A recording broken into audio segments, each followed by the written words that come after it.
Yo, yo, yo, yo, yo. What's up, people? We is back. We is back. Hold up, my son. Not loud.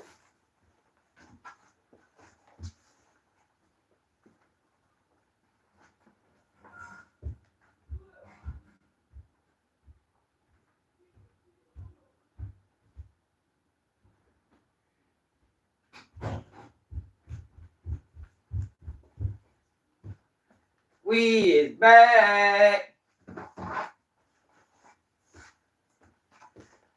Another day on Keep It G News.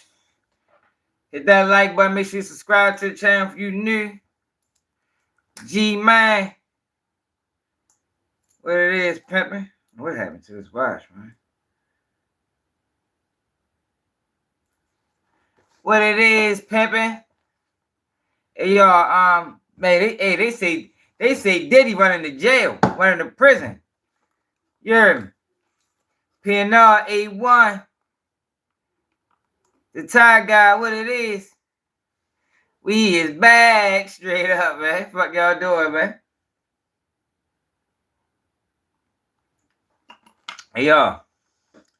They say my man Diddy up that bitch calling shots. Walking around with bodyguards. He got inmates protecting him. Like, man, I told you. That's what I told you, man.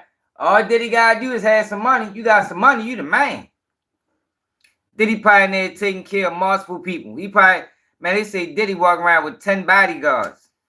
I ain't lying, that's what they saying, y'all. That's the word on the street is. Yeah, and he getting ready to fight. Straight up. Hold up, y'all. Now look. So today, y'all, I got some paperwork to read. I started reading it earlier, but I skimmed through it. It's basically about what Diddy been doing in the joint. Diddy and that motherfucker calling shots, using other people's phone time. Like Diddy and there, he bitten. I ain't gonna lie, that boy ready. Man, Diddy is ready, y'all. He ain't playing no games with him. But let me read this first, though. So, they say, so a girl, I appreciate it. Man, make sure to hit that cash app, man. Support the platform, man. It's a girl who people supposed to be locked up with Diddy, right?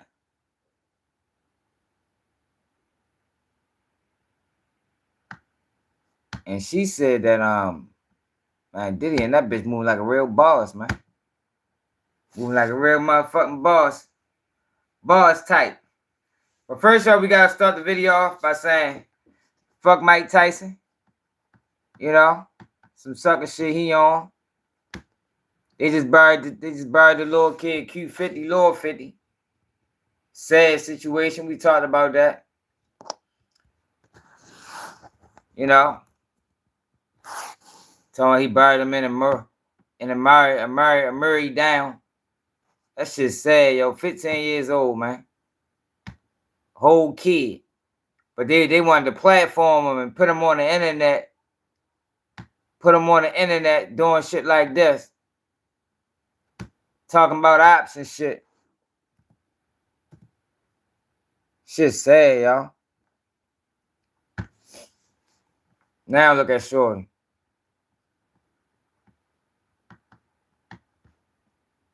On the couch TV, old bluffing ass nigga. Now, look, Shorty got two. Look, this young kid, y'all, had no reason to get an interview. He only got 2 songs. Like, yo, the people that interviewed this kid interviewed him specifically for nonsense. Specifically.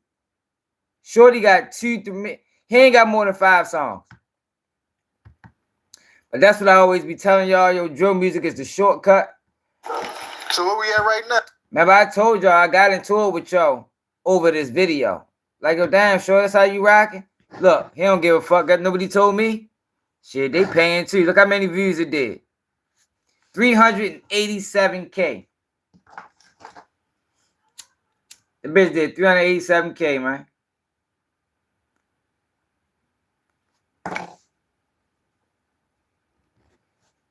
At the detriment though.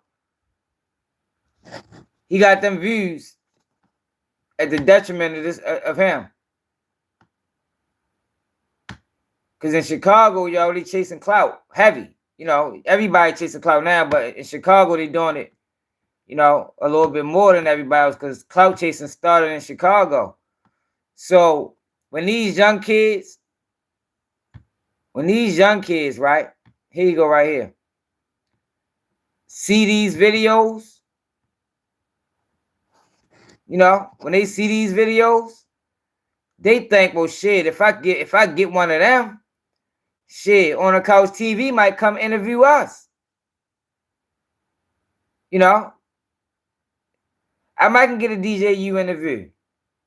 But these people don't care, y'all. As long as he got his 300, 400,000 views off of it, he don't give a fuck if Lord Shorty died or he participated in his death.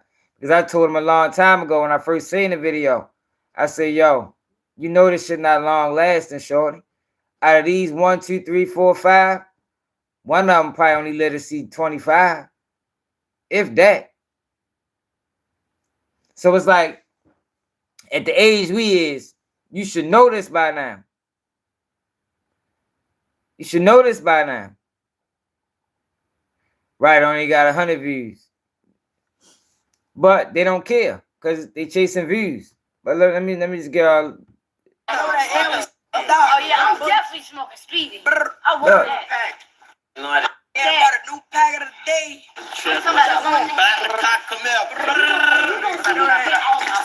What y'all homie queso or something where y'all took his pipe? That's my look. If you ain't with us, you against us. It ain't no middle one. Look, he even he instigating it. Yo, this is a grown ass man. Bloodline, what it do? Hey, Bloodline, remember we had that conversation about Malcolm X? And what I told you? And you was like, no, that ain't. No, it didn't. The Muslims killed Malcolm X. I'm like, yo, the government had something to do with it too. No, it didn't. You remember that conversation, bro? I know you did. But you go there and then you go back to this. Shorty lost his life. That's sad right there. Shorty's lost his life because these niggas want to be motherfucking chasing views. Shit's sad, yo. 15 years old. And the sad part about it, right? It's like how I look at it. They was already headed this way. You feel me? But when you put a camera in their face, you amplify it. You make it come faster. You know, Shorty might have lived to see 20. You never know. But when you give them the attention that they seeking, and you know that everybody in that hood is seeking the same attention, then you helping it, yo. They might as well charge you with conspiracy. You feel me? You might as well be a co-conspirator. At that point, but they don't get it.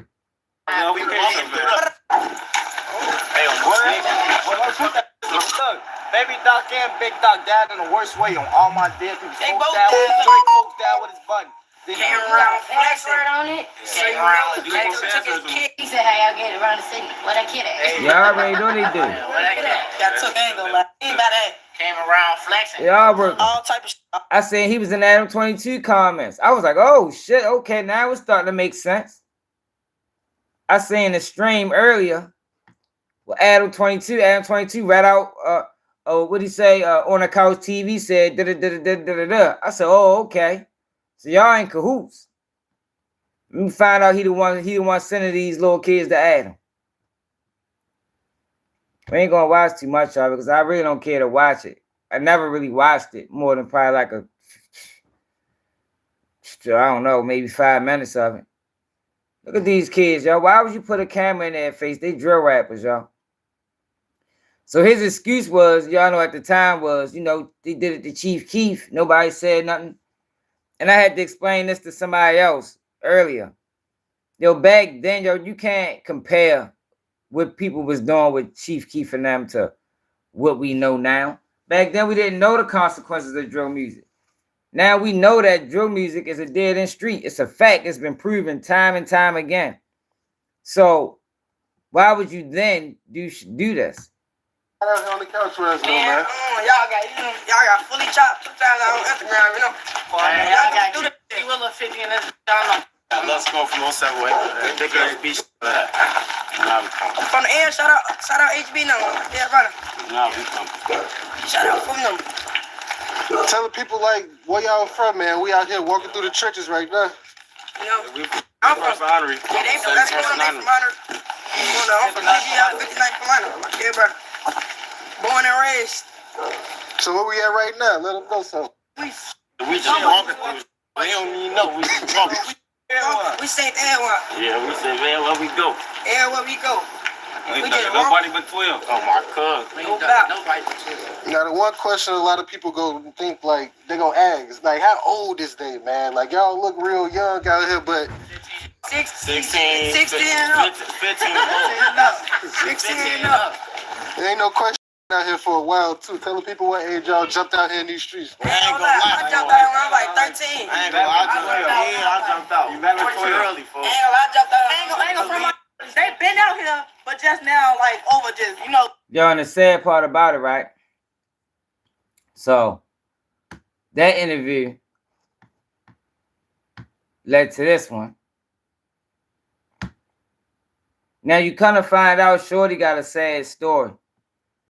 His sister raised him. DJ, you go crazy. His sister only a few years older than him. DJ UTV, let me know. This is sister right here, I think. We got the building. We got Jada. Jada, what you want, gang? Yo, What's up? look, he don't even give a fuck. He happy as a bitch. Jada, what you on, gang? And look, and even she don't even realize, right, what these platforms did to her brother. She runs right up that bitch too. Like, yo, this shit's sad, yo. Like, damn, man. Yo, ignorance is bliss, yo. That's what they say, right? Ignorance a motherfucker, boy. Ignorance is a motherfucker. So what that video at with the little kid? See, I don't even watch this shit for real. 204,000 views. Yeah, we going up. And then shout out to Loose Leaf, Fully Chopped, Vert, and Vaughn out 1700, and Chucky, and you know, it's I really don't know. I ain't gonna lie. perhaps like, you know, hanging out with your guys, you know what I'm saying? Being loyal to your guys, you know what I'm saying? Like, yo, I just feel like, see, my thing is, right, as a grown ass man, yo, as a grown ass man, I just don't understand how you do this. Like, how do the conversation come up? Like, yo, I'm gonna interview that little 14-year-old drill rapper. like, yo, seriously though, I would like one of them to explain that shit to me, DJU, on a couch TV.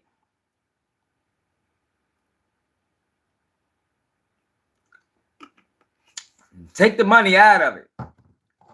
Just logically. Like, yo, how do you be like, yo, matter of fact, yo, that little 15-year-old, knowing what drill music does, it's like, yeah, I'm gonna interview yo. Because for you to be 16, I mean, you was damn near a toddler when drill music started, right? Yeah. So when you was growing up, like in elementary school, who was your favorite rapper when you was in like 6th grade? I ain't gonna lie. I was G-Herbo and shit, like G-Herbo, Lil Baby and shit. Okay. That's what I really listen to. All day type shit. Okay. And Q50 with Lil 50. Q50 with Lil 50. Yeah. Okay, and that's you, right? Can you tell us how you came up with that name? Alright, so look. Hey, so I got Here you go, right here. So one time we was in Q50. That shit's sad, man. I ain't playing no more of that shit, man. Sad as a motherfucker, man. Them boys need to be ashamed of that, so. But so yeah, they say Diddy is running the motherfucking joint, man. Hold up. So look, yo, let me show y'all this first before we get to Diddy. They done fucked over my role model last night, my children, that's making what it fun is. of me. Everybody talking shit. That man 58 years old and went and got 20 M's. 58 years old and went and got 20 M's. I'm proud of him. Give me 20 million right now. Anybody give me 20 million right now, I'm jumping in the ring with Javante. See, Boosie missing an important part. See, the thing is about the Mike Tyson shit, it's not that he was 58 or and got 20 M's. It's the fact that Mike Tyson didn't fight. You know? Like if Mike Tyson would have fought and lost, I'd have been cool with it. But the fact that y'all set this fight up, build all this steam around the fight, had people think it was gonna be a real fight. We watched you motherfucking do all these sparring videos looking good, and then you get in the ring and you don't do none of that. That's why people was mad at Mike. It ain't the fact that he fucking lost. It's the fact that he didn't try. You literally just took the bag and you got beat up by a fucking YouTuber. You let a YouTuber beat up on you for a couple of hours. Ruined your legacy, who he said he don't care nothing about. That's how, let the boy beat up on you, man. You feel me? Like, yo, come on, Mike. If he was gonna let anybody beat up on you, should at least let another brother do it.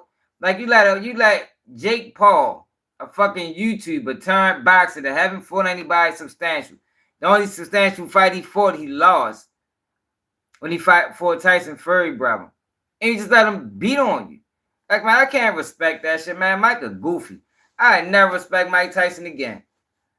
And that's the thing with Boosie. Boosie don't get it. Like, his heart be in the right place sometimes, but he don't get it.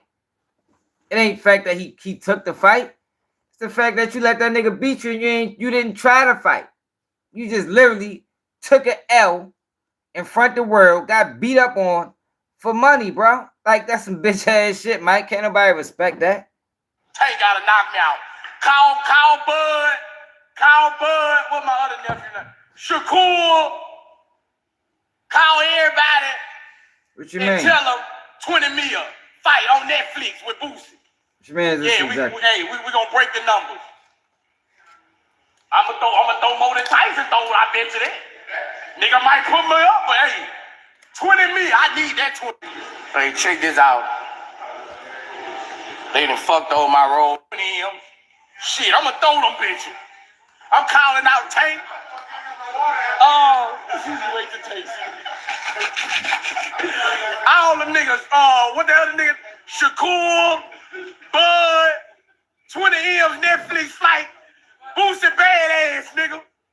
Let's do the standoff. I watched the fight on the last live. They copyrighted. You can't even watch the fight for real.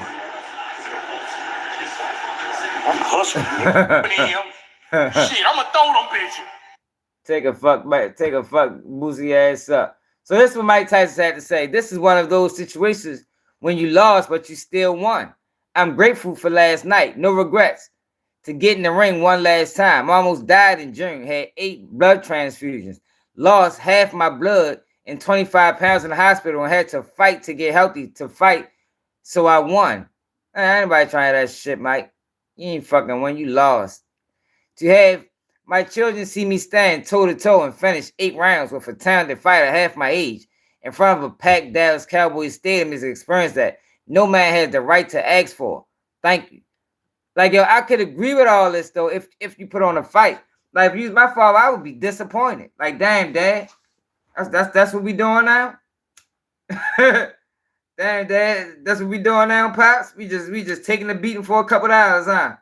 Okay.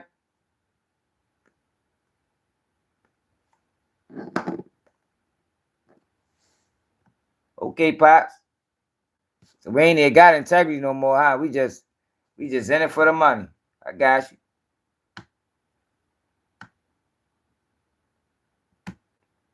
Gervonta Davis just posted that he would beat the brakes off of you if you guys fight. Yeah, I mean, I'll be down. Let's run it. Like, No, I'd you be won't. super down. Javante, I don't know if Javante needs Jake Paul. Let's be clear, right? No. is there a height limit in boxing? Trevante Davis just posted that he would beat the brakes off of you if you guys fight. Yeah, I mean, I'd be down. Let's run it. Like, I'd be super down. I don't know if Javante needs Jake Paul. Let's be clear, right? is there a height limit in boxing? I'm there, y'all. Now, Trevante Davis just posted that he would beat the brakes Get off the of you if fuck you out guys of here, fight. my nigga. Yeah, Javante do not need no motherfucking Jake Paul.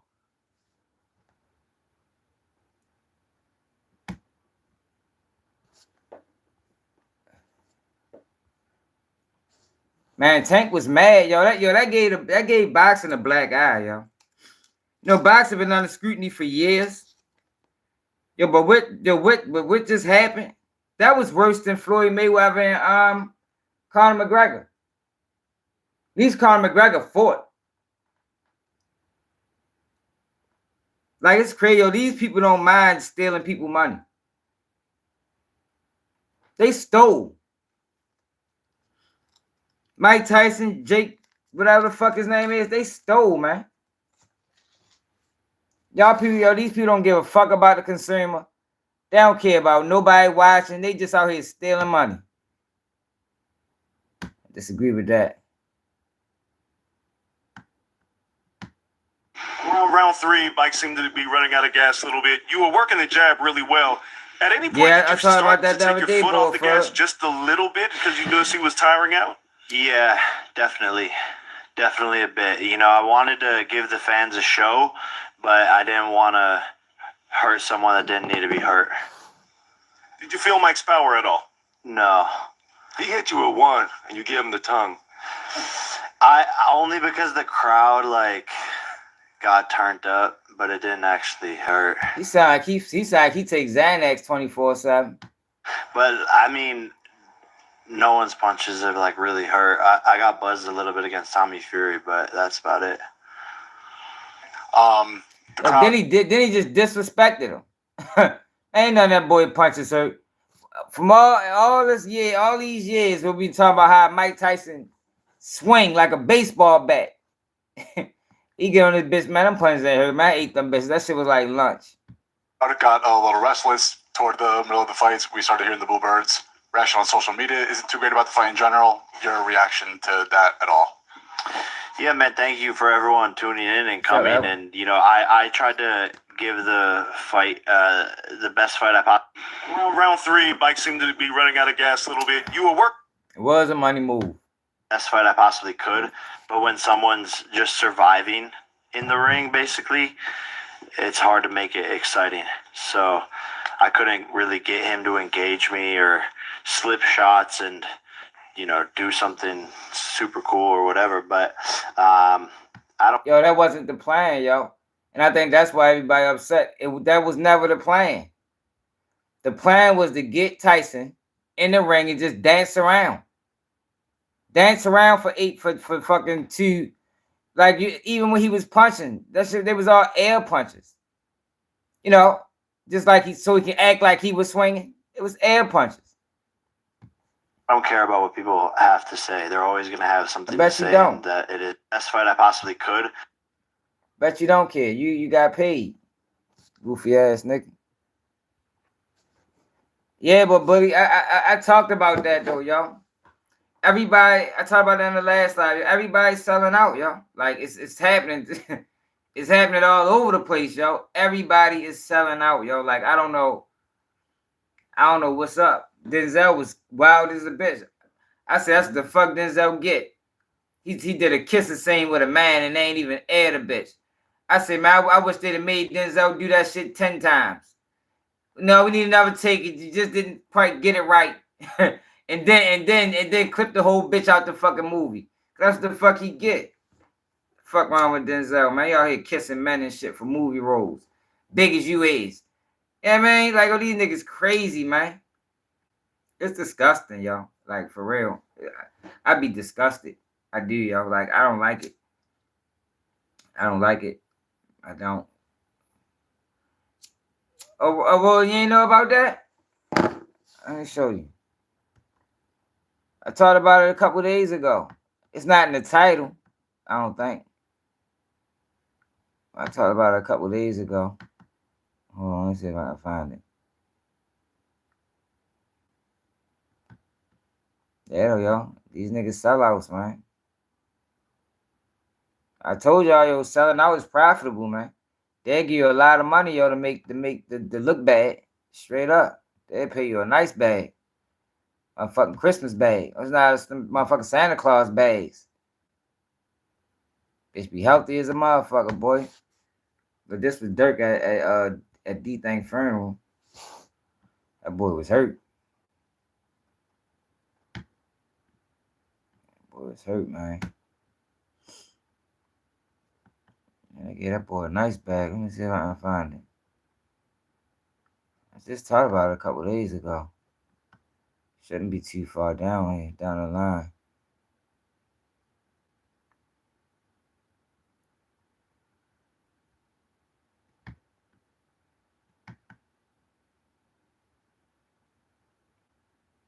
Yeah, but fuck Denzel. That's the fuck he get. I swear, I hope they made him do that shit over and over and over and over and over again. Look at y'all, man, Lord J. Lord J, a wild ass dude. Look at y'all, man, Lord J, man. Hey, yo, Lord J, crazy motherfucker, boy. Look, you got his little boy toy right there. Check him out, y'all. Look, yo, Lord J. Hey, yo, Lord J, crazy as a bitch. Hey, yo, whenever the fuck he come on, boy. Man, that's gonna be funny. Look, check him out. Look, he got his hand on his head and shit. Can y'all see it? Look. Look at Lord J. Hey, yo, they crazy. Yo, the fucked up thing about it, he probably talking to a girl. Oh, freaky ass nigga. Yo, a freakazoid. Fucking freakazoid. That what it Denzel shit at.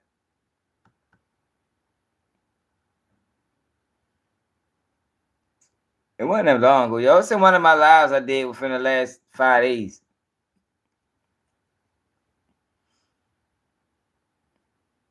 Yeah, Denzel kissed the man, yo. Talking about it was called the kiss of death.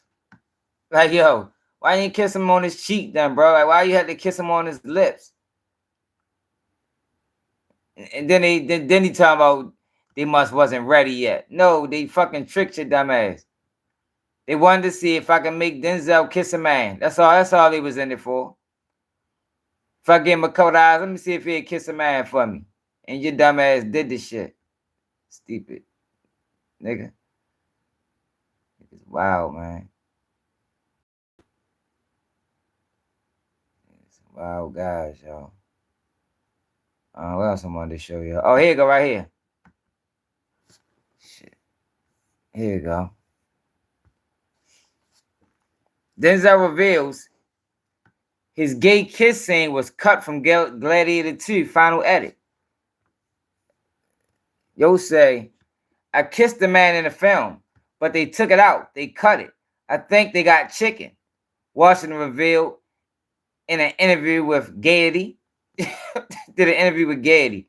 Yeah, I kissed the guy full on the lips. And I guess they wasn't ready for that yet. I killed him about 5 minutes later. It's Gladiator. The kiss of death. Hey, get the fuck out of here, Denzel. Yeah, I guess it's in a new movie. I ain't trying that dumb ass shit, boy. You probably enjoyed it. Some wild guys out here, y'all. Like, for real. Wilder than you can never imagine. Like, these motherfuckers is different. Look at this. This happened in Baltimore, y'all. 14-year-old charged as an adult for shooting Dunbar student. 14 years old, y'all. 14 years old. Charged him as an adult. You know, with the new law change in November, and it probably already changed, now they're going to start charging 10-year-olds as adults for certain crimes. 10-year-olds, y'all. In reference to the shooting that occurred in the Central District on November 11, 2024, a 14-year-old male suspect has been arrested. Central District detectives discovered that the suspect shot a 15-year-old victim in the 400 block of North Carolina Street. Investigators believe the motive behind the shooting was robbery.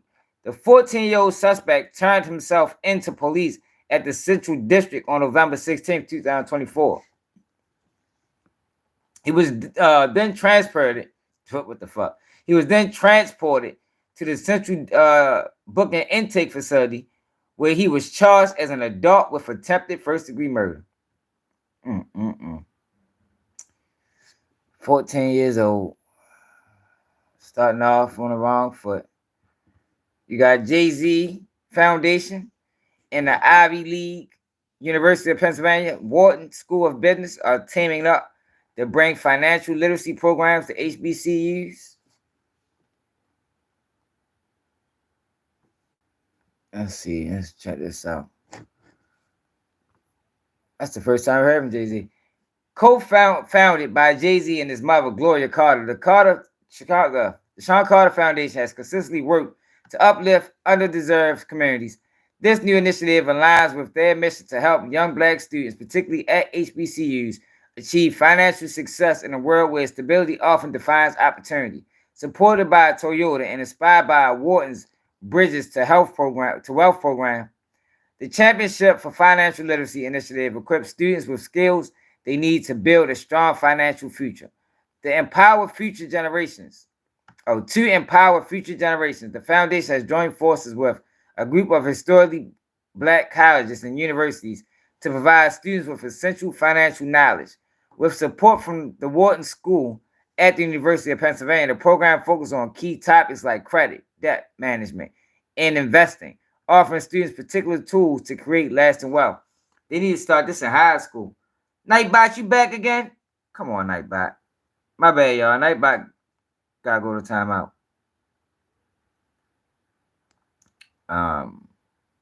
Put Nightbot on timeout because he's been tripping all day. I don't know, y'all. I don't know how much that's gonna work. I think they need to team up and put that shit in high schools. Fuck colleges. So I'm gonna get to the topic though, y'all. I just want to shift through some things I seen today. Look at this Lamar Jackson statue, y'all. This look like Lamar to y'all? He'll get the fuck out of here. Who the fuck is this, man? What is this, the anime version? Like, yo, who the fuck made that, man? They need to be fucking kicked in their ass. Oh, salute to Mozzie, y'all. Check this out. Mozzie showed the correct way that all artists need to treat their younger fans. Check this out, man. Salute to Mozzie. Bro? Is it actually a Lamborghini? Hell yeah. Jump in that motherfucker. Take a seat in that motherfucker. Nah, go ahead. Jump in it. It's good. You said it's your dream car?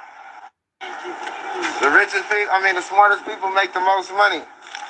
What you gonna be when you grow up? A YouTuber. I'm already a YouTuber. What's your name? Mikey.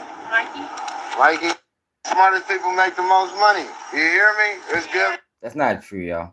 money. Yeah, I be rapping this. My name Mozzie. What's your name? Well, your name Mozzie? Yeah. I heard about you, bro. Now you the fella. I'm trying to tap in with you. Let me get your Instagram.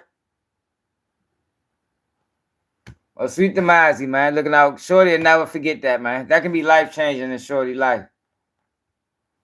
Motherfucking Mozzie. Look at this, though, y'all. Did y'all see this story? Mother says a second-grade child was hung by a fourth grader in a Maryland school bathroom. The principal went into the bathroom and found my baby foaming out the mouth. Yo, that's fucking insane. Hold on. I seen another one. So this is the mother.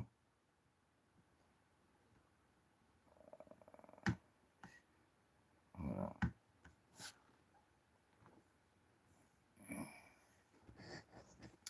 Yeah, we're gonna get to Diddy, y'all, but we just going through the day so far. Neighbors, this is terrifying. The mother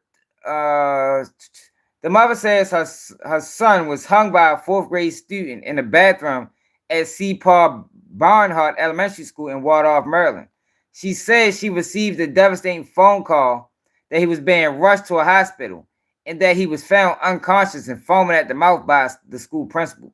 The principal went into the bathroom and found my baby foaming out of the mouth and unconscious. I walked into the trauma room with 8 to 10 doctors surrounding my son.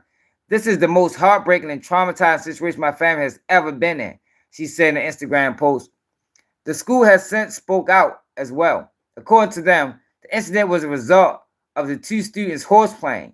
Based on their words, the younger student's jacket got caught on a hook of the bathroom stall, and the fourth grader ran out to find help. The principal also put out a statement meant to dispel inaccurate information as well.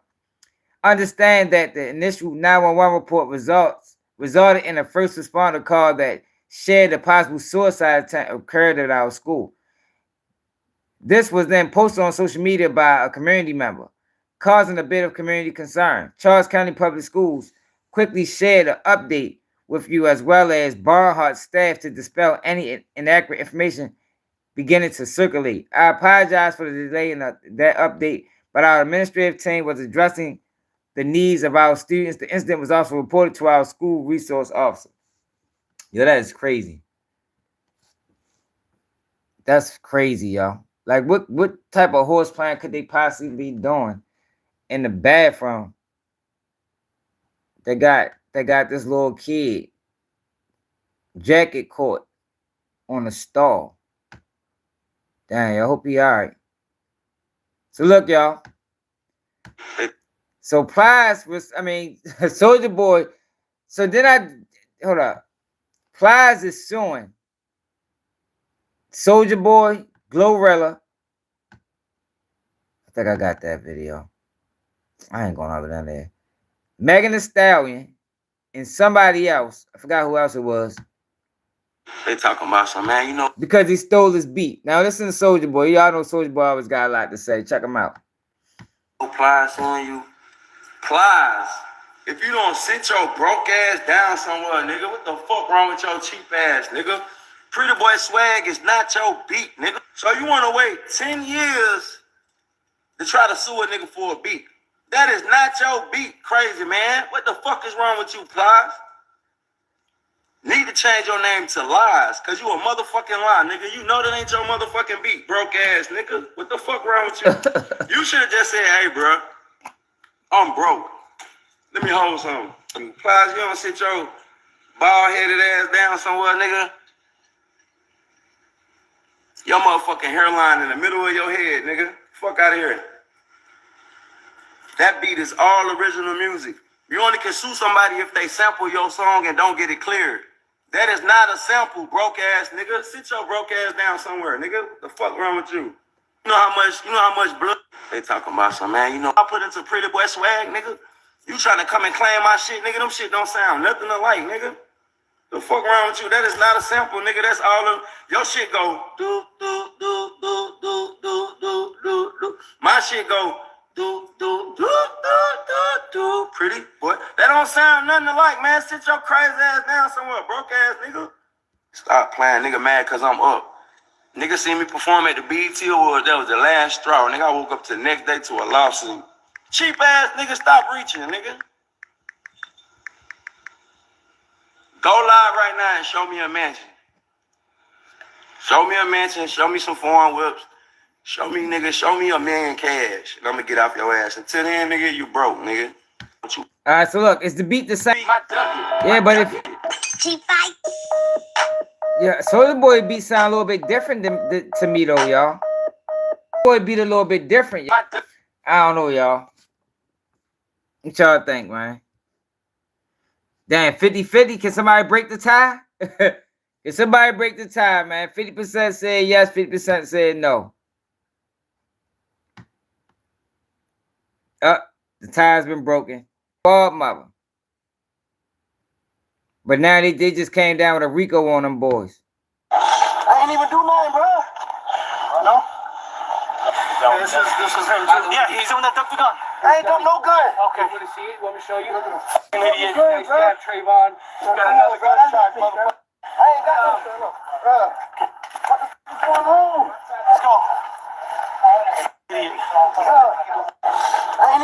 home, bro. You got a clock with the switch on? I don't got this, son. Come on, bro. Damn, dog. Damn, dog.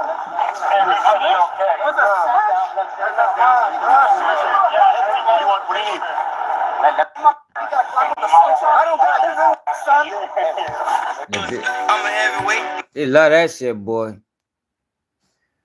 Alright, so let me show y'all this too. King Von baby mama took their son off the football team after the coach said to him, "Stop crying, I'll put you over there with the cheerleaders." Yo, nigga said King Von would have killed Joe for this. He probably would have, yo, but I don't think, let's check it out. I made the decision to pull my son off the football team.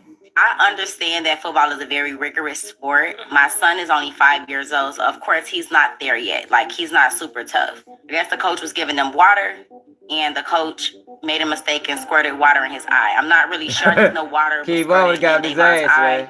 And of course, just like a 5-year-old, he began to cry. As he's walking him off the field, he goes, "Stop all that crying if I put you over there with the cheerleaders." And me, I'm instantly in defense mode. And I asked him, I said, "Do you think that was appropriate for you to say to a 5-year-old child?" And he was like, "It ain't no crying in football." I made the decision to pull my son off the football team. See, I understand. I try to let the coaches do their job, man. My son is only 5 years old, so of course he's not there yet. Like, he's not super tough. I guess the coach was giving them water, and the coach made a mistake and squirted water in his eye. I'm not really sure. I just know water was squirted in Davon's eye. And of course, just like a 5-year-old, he began to cry. As he's walking him off the field, he goes... She said water got squirted in his eye. I ain't gonna lie. I let the coach do their job. But King Von probably got on his ass. Nah, King Von ass is. Alright, so let's get to Diddy now, y'all. I showed y'all everything I think I wanted to show y'all. Hold up, Mike Tyson's daughter. Win or lose, you'll always be my dad. That is so nice of her. That's not what the fuck I'd have said. I'd have linked on his ass. He is no longer my father, y'all. Please forgive me, him for making our family look bad. It'll never happen again. Hey, yo, y'all got said live earlier when we was talking about Ray J, man. Yo, I got nothing but love for Pastor Bryant. Ray J. Shout out to Jamal. Ray J is like the biggest clout chaser on the internet right now. Like another sellout. He's selling out too. Keep it real. Everybody's gonna get implemented and stuff, and everybody's gonna get caught in. Now I can't go to church because they saying that people at the church doing it. So now I can't turn cheek to cheek when somebody hit me because now I'm thinking about butt cheeks. It's like it's a lot. It's a lot, and it just not adding up to me. And I think what all of this. Ray J is tripping, man. Speaking that kind of language to a pastor is I was very angry. Oh, I got nothing but love for Pastor Bryant. Shout out to Jamal Bryant. Shout out to Von Alvarez. As a matter of fact, there was the nigga said he was gonna snatch the nigga off the fucking pulpit.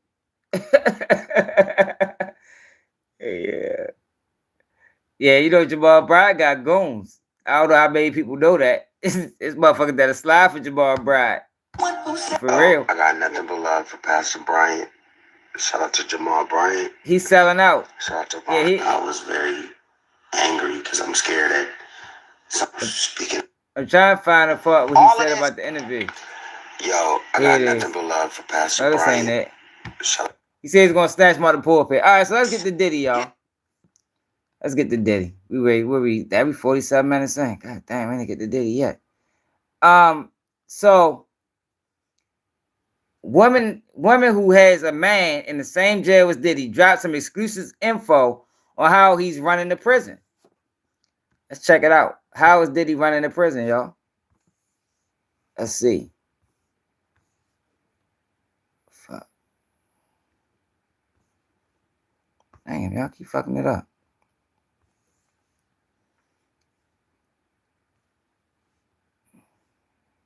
Alright, fuck.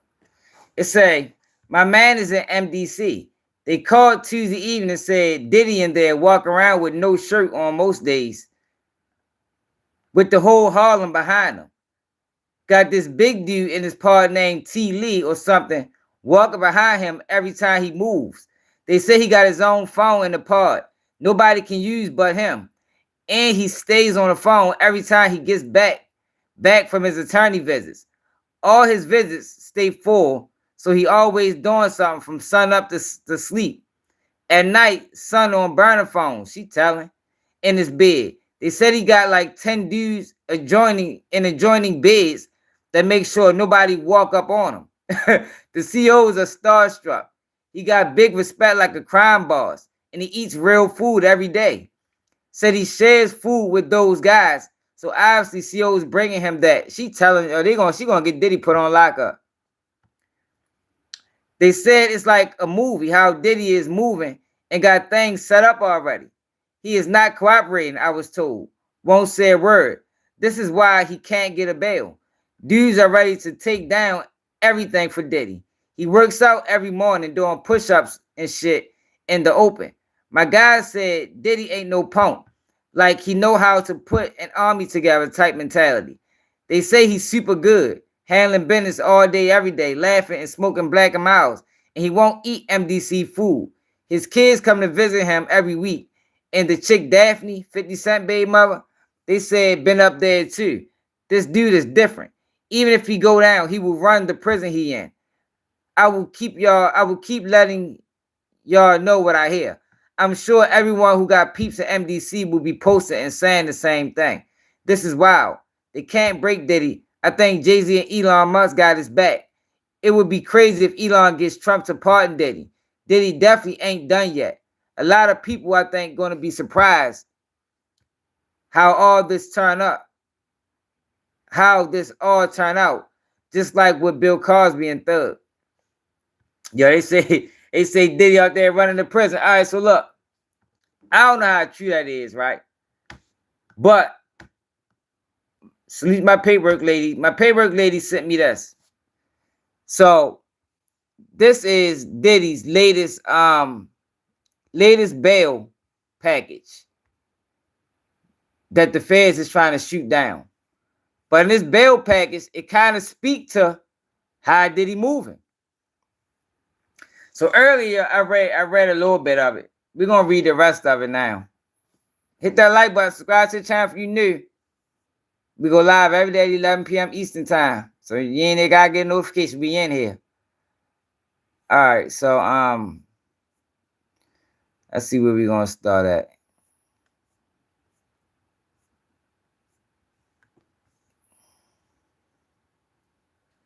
All right. The government respectfully submits its opposition to defendant Sean Combs' renewed motion for bail. The defendant motion should be denied, as two judges have already concluded based on the evidence in the record. The defense possessed serious risk of danger and obstruction of these proceedings. In seeking a new hearing, the defendant rehashes the same argument rejected by those two judges with claims of new evidence. Now, they gave, for people that follow this channel, they gave the Abercrombie and Fitch guy bail. $10 million he had to pay. Diddy trying to pay $50 million and they're not trying to let him out. If y'all not familiar with the Abercrombie and Fitch lawsuit, man, check that out. Way worse than Diddy. Way worse. In seeking a new hearing, the defendant, but the defendant offers nothing new and material justifying the third bail hearing. In fact, the only true new relevant evidence shows that the defendant has continued to engage in a relentless course of obstructive conduct designed to subvert the integrity of these proceedings. As described in detail below, while attempting to evade law enforcement monitoring, the defendant has, among other things, orchestrated social media campaigns that are, in his own words, aimed at tainting the jury pool, made efforts to publicly leak material he views as helpful to his case, and contacted witnesses through third parties. That's the shit the girl was talking about. For these reasons, the court should deny the defendant new bail hearing. To the extent the court decides to reopen the bail hearing, however, the defendant's application for bail still must fail under the Bail Reform Act. His motion ignores the significant evidence presented by the government at the prior hearings showing the defendant is a violent serial abuser who uses his vast wealth and position in the entertainment industry to conceal his illegal conduct and prevent victims of and witnesses to his abuse from coming forward. In light of the well-documented danger posed by the defendant, the updated proposed conditions of release are woefully insufficient to ensure the safety of the community and integrity of these proceedings. Indeed, the defendant's continued obstructive conduct confirms the conclusion reached by two other courts. No set of conditions can meet that task. So this is the government, y'all. They're not trying to get Diddy a bail. So let me show y'all some of the things Diddy been doing. Hold up. We already know the charges.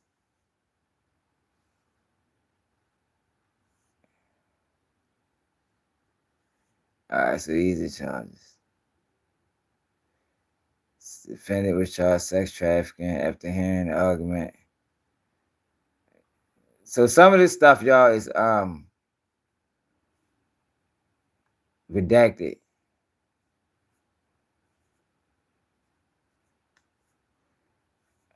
All right. So this is his all right, so this is his argument. What the fuck? Under the Bail Reform Act, the district court has discretion to reopen a bail hearing if information comes to light that is both new and material to the detention question. Specifically, a bail determination may be reopened before trial if the judicial officer finds that information exists that was not known to the movant at the time of the hearing and that has material bearing on the issues.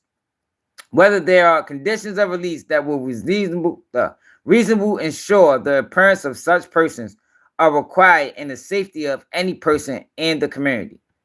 However, bail hearings should not be reopened on the basis of information that was available to the defendant at the time of the hearing. So basically what they're saying is, Diddy lawyers saying they got new information. The feds is alleging, no the fuck you don't. That's the same information you had before.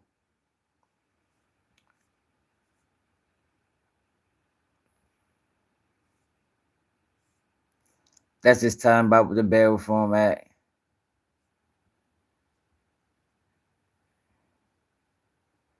The court shall reject defendant's attempt to reopen bail hearing based on the same information presented to Judge Carter.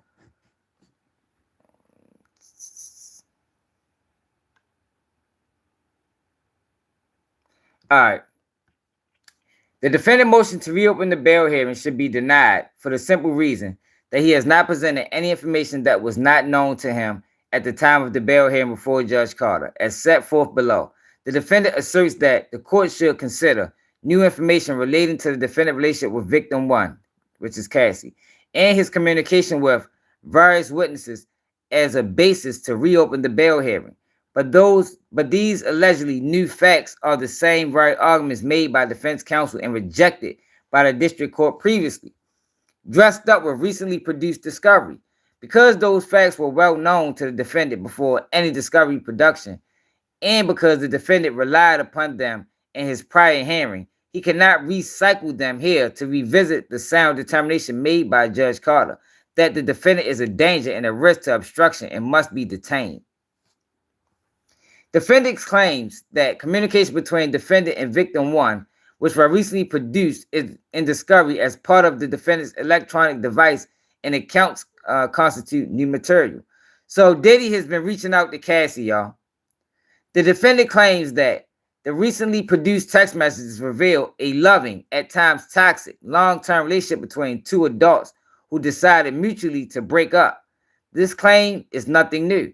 Defense counsel made these exact points previously and even referred to text messages and communications at the September 17th, 2024 hearing. After noting that he had looked through more text messages and emails than he cared to, defense counsel observed, This is a 10-year relationship. This sex trafficking is a 10-year relationship. These two people were in love. That will be made abundantly clear by the way they speak to each other, by the way other witnesses describe their time together, and by the circumstance of how they broke up. They were in love, but Mr. Combs wasn't always faithful. At the end of the day, there was mutual the fuck is that word? Philandering, and victim number one ended up marrying the trainer that Mr. Combs got for her and had 2 children. That signaled the end of the relationship. Yeah, that was dirty work, Cassie. God damn. I guess that would speak to the toxicity.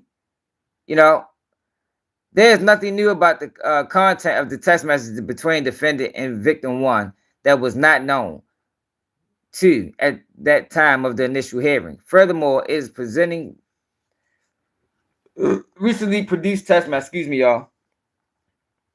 The defendant cherry picks to paint a misleading picture, ignoring numerous other messages and recorded in the record between the defendant and victim one, documenting the defendant's physical abuse of victim one and his threats to expose recordings of freak-offs. Oh shit.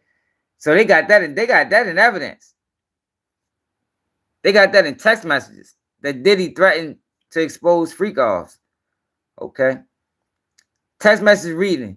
You know what sick and disgusting shit I was reminded of the other day? What the hell? You're forcing me to blank. Or you are going to leak some freak off shit. I have a black eye and fat lip. You are sick for thinking it's okay to do what you've done. And I still have crazy bruising. So this is Cassie texting Diddy. It say, all right, this Cassie texting Diddy. You know what sick and disgusting shit I was reminded of the other day?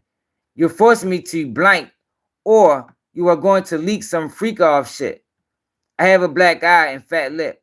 You are sick for thinking it's okay to do what you've done, and I still have crazy bruising.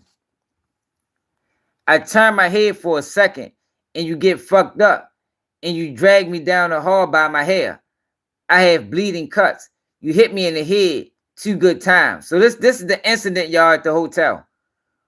When you get fucked up the wrong way, you always want to show me that you have power and you can knock me around. I'm not a rag doll.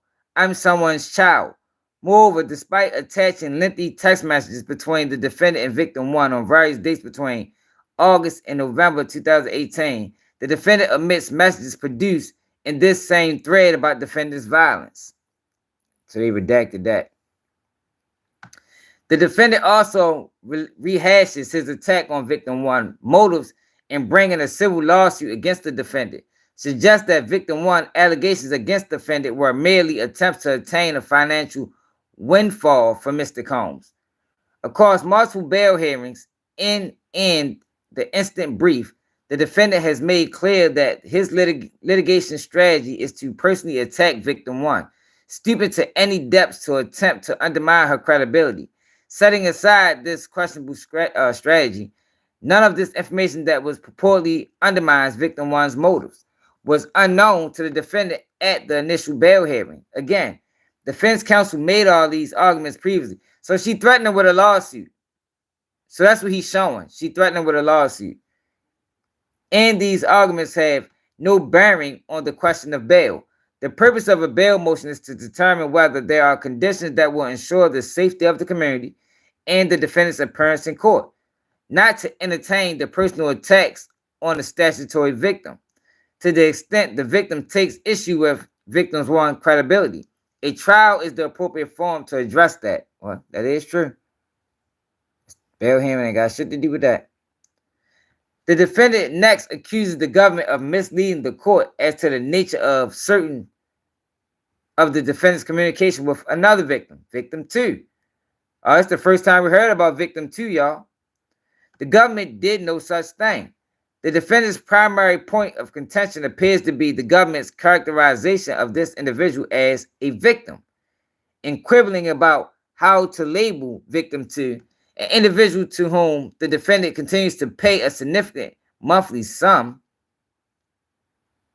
See, this the shit that's crazy, yo. He paying somebody. Like, yo, if you taking payment, like, how? See, that's what I don't understand, yo. What's up, Mike? Yo, how can you take payment and then turn around and say I'm a victim? But you getting what you asked for. Like, I don't get that. I don't get that, yo. That's strange to me, yo. Man, how? Yeah, you must be new over here. All I read is authentic documents. All I read is authentic documents. Make sure you subscribe to the channel, man. I got a whole bunch of authentic documents on my page. I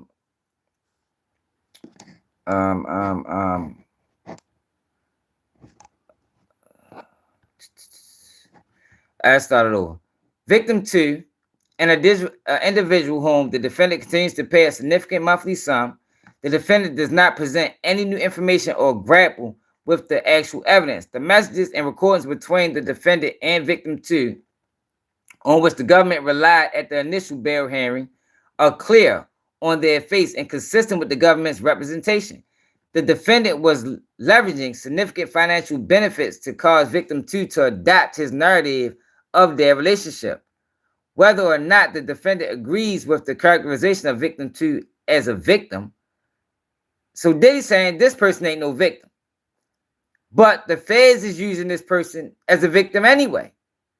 For the purposes of this criminal case, the communication highlighted by the government indicate that the defendant used financial coercion to attempt to feed victim 2 a narrative that was consistent with his defense theory, a theory at odds with contemporaneous text messages sent by victim 2 to defendant and others on September 18, 2024.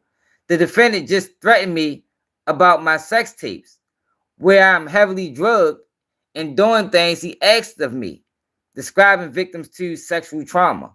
In light of Diddy, Diddy, why are you threatening people with sex tapes, Diddy? The fuck is Diddy wild as a bit.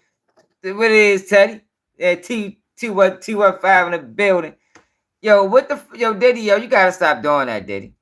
If you make it out this situation, stop threatening people with sex tapes, bro. That shit is called, what you call that shit, when you using something over another person, man. Y'all know I can't never think of the words while I'm on stream, yo. What is that called, y'all? Diddy dirty as a motherfucker. Blackmail, white male, right? Can't be white mailing people, Diddy.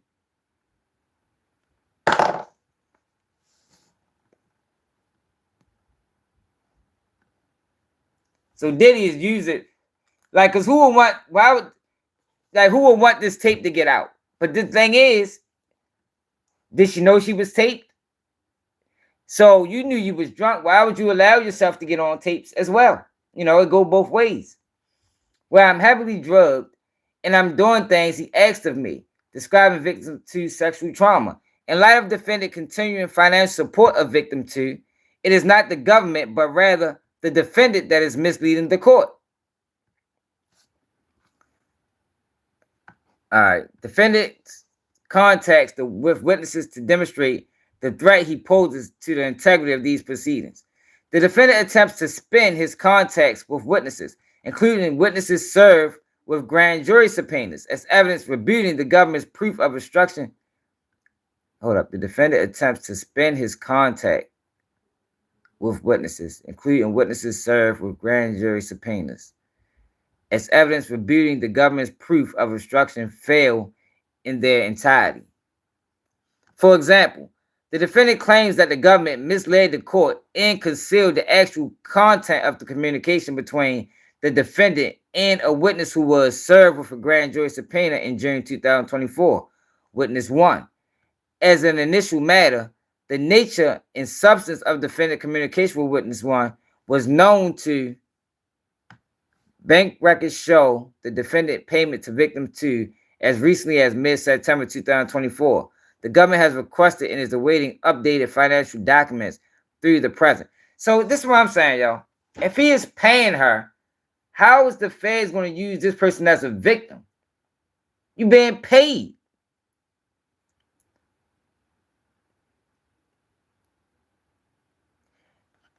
Hey, Flim, you said it's extortion? But who is getting extorted? Diddy? Because if he paying victim 2, we shouldn't hear nothing from you. There's no way victim 2 should be a victim and being a witness when she getting paid by Diddy still. I don't know, maybe I'm geeking, y'all. What y'all think?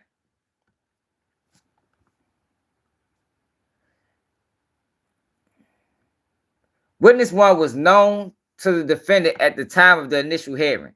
But more importantly, these contexts, including the fact that the defendant evidently deleted the messages from his phone, confirms the government proffer at the initial hearing and refute statements made by defense counsel. That's why I'm at with it, Teddy. How you gonna be being paid and be a victim and a witness? Like, come on now. Specifically, phone records show that between the end of 2022 and January 2024, witness 1 occasionally contacted the defendant by phone without any response from the defendant. That changed in June 2024. Come on, Diddy. Diddy a dirty motherfucker. Hey, Diddy could have avoided a lot of this shit, yo, if he'd just gave these people what they wanted, man. You like, yo, why are you playing around? Now, look. So for 2 years, he ain't answer the phone. He get locked up in June. Now he want to pick up the phone now. Now he got all the rap in the world. Once he realized it coming down on him, Diddy funny as shit, man. Witness 1 was served with a grand jury subpoena on June 19, 2024, and after contacting the government, was appointed counsel on June 25, 2024. Beginning on June 26, 2024, only after witness 1 had been served with a grand jury subpoena and had counsel, the defendant initiated contact with witness 1. So Diddy, this motherfucker been calling you for 2 years, Diddy. They been calling you for 2 years, Diddy. You don't answer. All right, okay, yeah, Flim fam, I with you. You don't answer, but now the pressure is on. Now you got all the rap in the world. But this person is still open for payment. So it's still the same. Only after witness 1 had been served for grand jury subpoena and had counsel, the defendant initiated contact with witness 1, which defendant attempted to obstruct by initially calling witness 1 wife and later communicating with witness 1 over a VoIP service, including by text in a call lasting over 7 minutes. The following day, phone records indicate that witness 1 spoke with counsel for the defendant. Even though witness 1 was represented by a counsel, he and the counsel, hold up, y'all. So did he try to get him a lawyer? He and the defendant continued to directly exchange text messages. So why is this person not in trouble? They should be in trouble too. And defense counsel also spoke directly with witness 1 again on July 8, 2024. Following witness 1 testimony in the grand jury on July 25, 2024, the defendant called and texted witness 1 again. The defendant repeated contact with witness 1 despite his apparent knowledge that witness 1 was represented by counsel and had received a grand jury subpoena. Undermines defense counsel previous denials of the defendant interference in the government's grand jury investigation and shows that counsel cannot stop the defendant from contacting grand jury witnesses. This concern is amplified by evidence indicating that the defendant appears to have, let's read this. September 18, 2024, he did not reach out to grand jury witness. I dispute that wholeheartedly. He didn't do it, and he wouldn't do it. And he wouldn't do it because he has the sense not to do it. And he wouldn't do it because we wouldn't let him do it, So this was the defense argument on a September hearing that they had. For defendant discussing speaking to witnesses in the case and stating, we cannot try to interview the grand jury witnesses. All right. This concern is amplified by evidence indicating that defendant appears to have deleted his messages with witness 1. Come on, D, you know that shit don't work. Y'all want me to back it up so y'all can see the whole screen?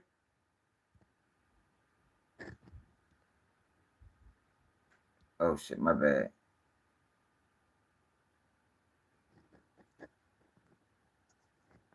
At least y'all can see most of the screen. What do y'all want me to make it big? Nightbot, you tripping, man. God damn, Nightbot. Yo, you can't put no caps in the she chose him up. You can't put no caps in the chat. Nightbot been on bullshit all day. I keep putting him on timeout, and he just won't stop. Yeah, Diddy crazy. He gonna delete the messages and shit. Although the phone records confirm that defendant using a particular phone number and witness one exchanged multiple text messages from June 2024 through August 2024, there was no such message recovered from defendant's cell phone associated with that number. Okay. Witness 2. The defendant also claims that the defendant's contacts in September 2024 with an individual represented by counsel who wanted to make a public statement. Witness 2. We're not in any way obstructive because defendant and witness 2 were previously in frequent contact. However, the contact between the defendant and witness 2, who were bandmates, stopped in March 2024. Who the bandmates? This must be somebody from making the band or something. Y'all want this camera or the other camera? Or this one? I like this camera better. However, the contact between the defendant and witness 2, who were bandmates, stopped in March 2024. And from the timeline and the context of defendant's contact with witness 2, it is clear that when the defendant reinitiated contact with witness 2 in September 2024, his purpose was to ensure that witness 2 was on his side and to pressure witness 2 to make a public statement denying allegation of violence by the defendant. Jesus Christ, Diddy. Diddy. But see, this is coming. See, like, the United States government, right? Let me say this, right? The United States government is looking at this like, oh, he's obstructing justice. But it could be some of that too. But I think this is also somebody just never had real serious trouble. He don't really know the rules. It's like he learning as he go along. But this is going to hurt him. Like, they're not going to give you no bail if you already doing this type of shit, Diddy. You in jail and you contacting these people. Or when you knew the investigation was on, you started contacting people. Can't do that, Diddy. Can't do that, bro. All right, so witness 2 was on his side and to pressure witness 2 to make a public statement denying the allegations of violence by the defendant. Yo, hit that like button, subscribe to the channel if you're new. The defendant reached out to witness 2 on September 11, 2024. September 11th, man. Rest in peace to all the fallen people, 9/11. And sent her a copy of the lawsuit against the defendant in which witness 2 name was mentioned several times. The defendant then called witness 2 and they spoke for nearly 6 minutes. After reading the lawsuit, witness 2 called the defendant back at his request and they spoke. Hold up. Who called who back? After reading the lawsuit, witness 2 called, all right. And they spoke for over 4 minutes. See, but this the thing though, y'all. I be the case, right? And I talked to one of the witnesses, but I didn't threaten them. As long as you don't threaten the witness, it's really not that bad. Now, this is bad for Diddy because he trying to get a bail. You know what I mean? And now once you're obstructing justice. Evidently, the defendant and witness 2 discussed witness 2's drafting a statement. As immediately after the call, the defendant told witness 2 in a text message blank. The defendant then asked witness 2 for her attorney's name. Diddy crazy. He probably tried to get her signed affidavit.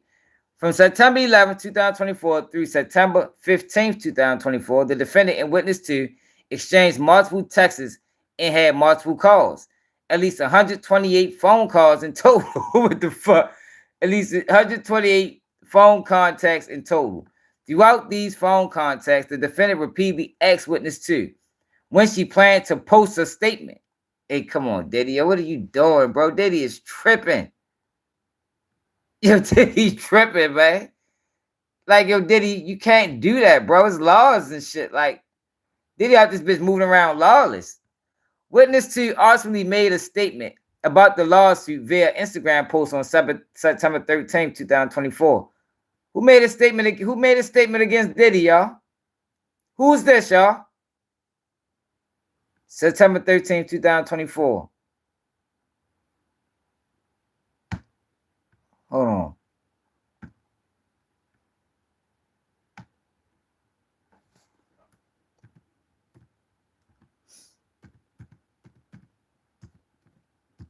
I think it's one of Danny Kane people's.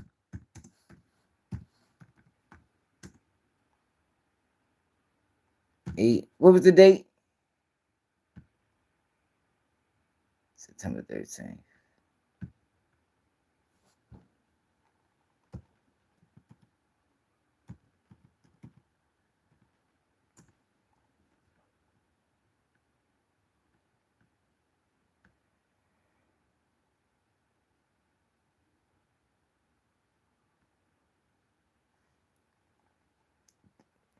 Yeah, that's who it was, right?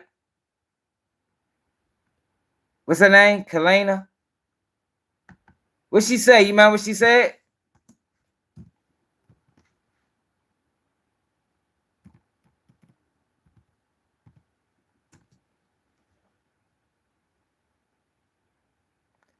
Oh, yep, you sure right. This is who it is right here. Kalena Harper.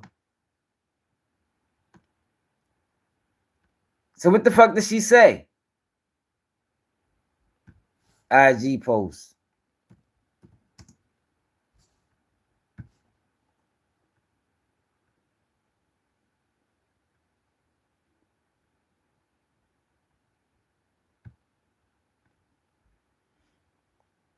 Oh, I think I do remember this, y'all. I think I do remember this.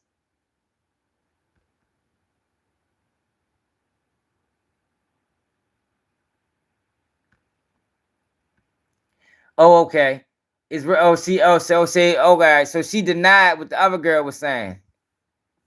Oh, here you go, right here.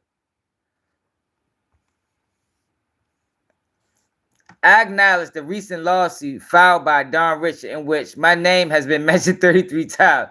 While I fully respect Dawn's right to recount her experience, I want to emphasize that her account reflects her personal perspective and should not be interpreted as a universal truth applicable to everyone involved.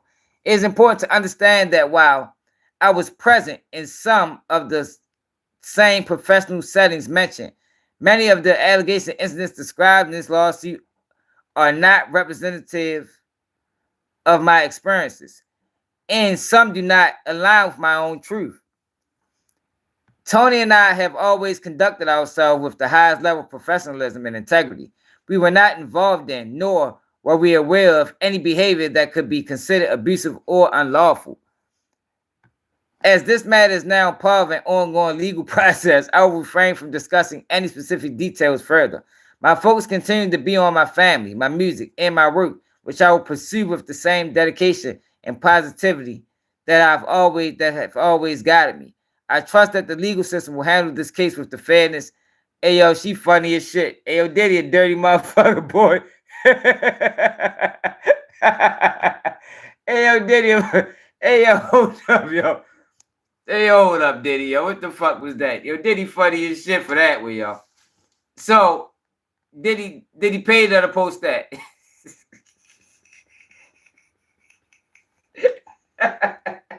Yeah. Hey, what the fuck wrong with Diddy, y'all? Hey, Nightbot. What the fuck? I can't even put Nightbot on timeout. Nightbot been tripping, man. Hold on, man. I done timed his ass out several times, man. Oh, that I put, man, goddamn, my bad, Anthony. I'm going to put Nightbot on timeout. Hold on, y'all. Diddy funny as shit. Whole time, that was a paid promotion. Diddy crazy as a motherfucker, man. All right, y'all. So is this the same one who he paying her bills right now? So Diddy is paying her bills. Oh shit. Yeah, Diddy paying her bills.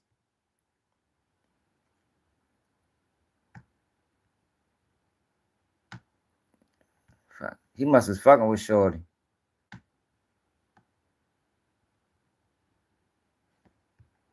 Yeah, he must was fucking with her.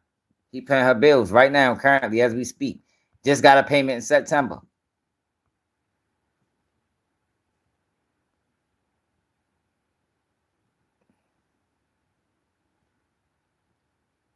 Diddy funny as shit, yo. Come on, Diddy. That's not gonna work, bro. You should have got somebody else to make that phone call. Then, after the defendant was in custody, BOP investigators recovered the following notes from the defendant's cell during a pre-planned nationwide sweep of BOP facilities. Damn, Diddy, you had shit in the cell? The strong inferences to be drawn from the defendant's communication with witness 2 and his personal notes is that the defendant paid witness 2 after she posted her statement.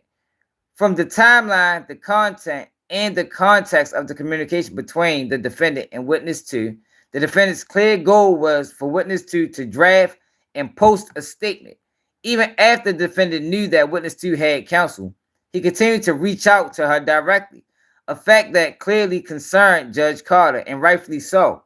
That defendant had multiple phone contacts with witness 2 up to and including March 2024, changes nothing about the damning timeline and context of the calls in September 2024. These communications are another example of defendant using manipulation, influence, and power to persuade witnesses to support him. Oh, come on now. She dirty. Come on, you took the bread, girl. You took the bread, man. You better get in that bitch and lie. The fuck, you took the bread. Took the bread, yo. Like, you can't have it. You can't take the bread and work with the prosecutors. That shit don't work like that.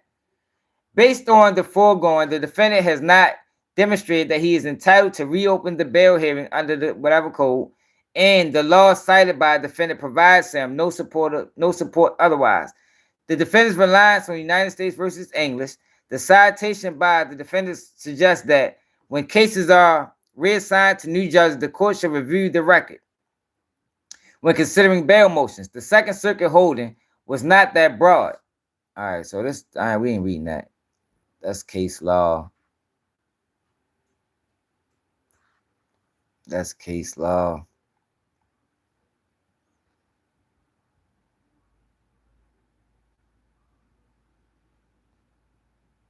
There's more shit he did. There's more stuff he did. First, the MDC has provided the defendant with more than reasonable accommodation to meet with counsel. The defendant is permitted to meet with counsel 7 days a week and regularly has access to a separate conference room off common area of the unit. In fact, records indicate that the defendant has met with counsel most days since he has been in custody. Hey, that goes into what the girl was saying. Records also indicate that the defendant frequently communicates with his attorney by telephone and written communication. Remember, the girl said Diddy got his own phone, y'all. She might be telling the truth, including, as explained below, through unauthorized means.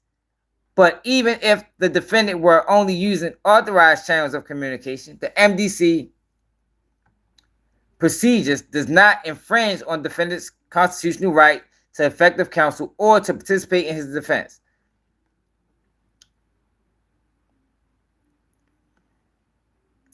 Holding pretrial detention conditions, which include solitary confinement, restricted phone access.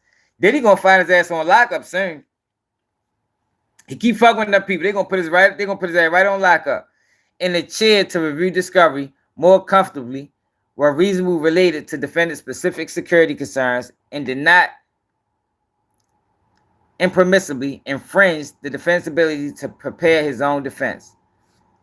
Second, defense counsel proposal that defendant must be released in order to prepare his defense is inconsistent with the Bail Reform Act, which contemplates that courts will weigh dangerous and flight risk against the defendant's opportunity to prepare for trial. In this case, the significant danger that the defendant poses weighed against the opportunities the MDC has provided the defendant to meet privately with his attorney, clearly counsels in favor of defendant's continued detention. We ain't reading that.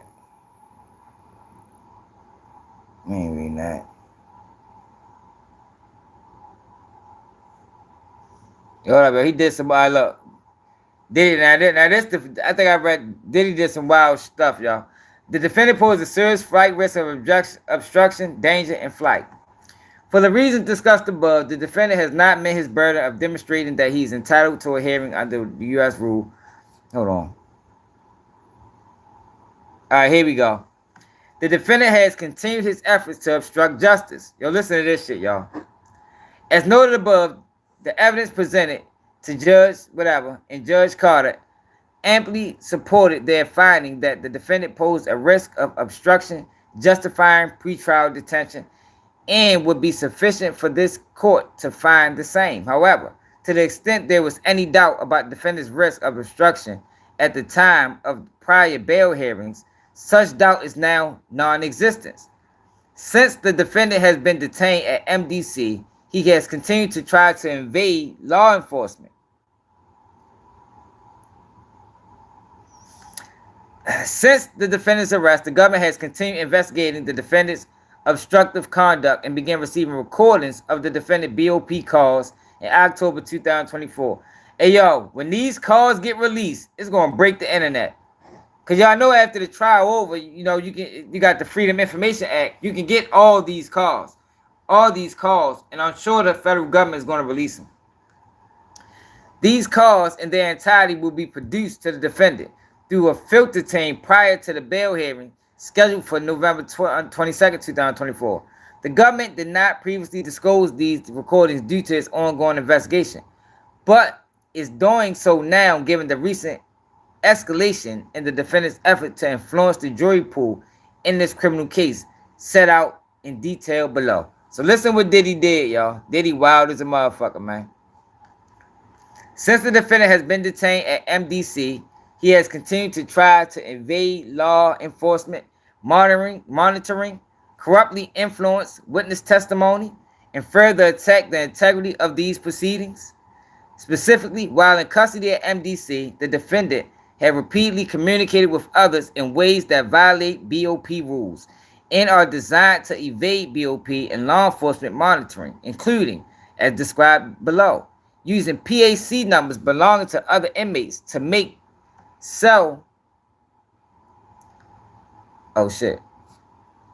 including PAC numbers belonging to other inmates to make calls using three-way calls to contact other individuals, including individuals who are not on his approved contact list, and using an unauthorized third-party communication system to send messages to numerous individuals, including unauthorized contacts.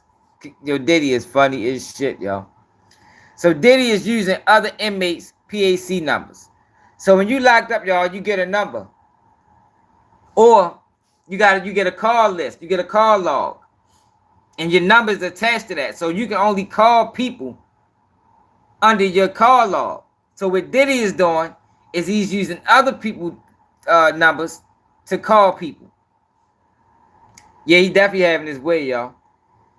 Man, Diddy getting all the calls he want. The government has reviewed dozens of recordings of BOP jail calls in which the defendant uses telephone accounts of at least 8 other inmates. What the fuck? Yo, what the fuck, Diddy? Yo, Diddy is never getting the bail, y'all. Yo, he is never getting the bail. 8 other inmates? Diddy, yo, he kicking out that bread. Diddy kicking out that bread, y'all. Alright, let me start over, y'all. I fucked it up. The government has reviewed dozens of recordings of BOP jail calls in which the defendant uses telephone accounts of at least 8 other inmates, which is against BOP regulations, seemingly to avoid law enforcement monitoring.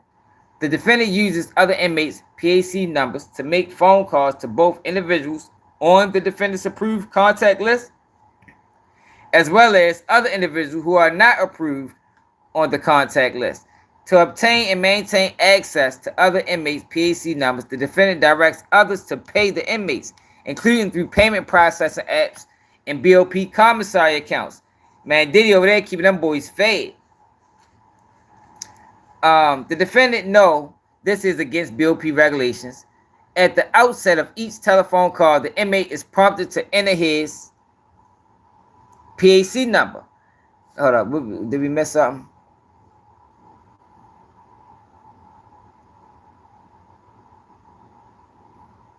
All right, let's read this. When an inmate enters federal custody, he is generally permitted to communicate with out-of-custody individuals, including friends and family members. To do so, inmates provide a contact list, which includes the individuals' names, phone numbers, and email addresses. BOP staff must approve individuals on a contact list, and inmates are not authorized to contact individuals who are not on their contact list.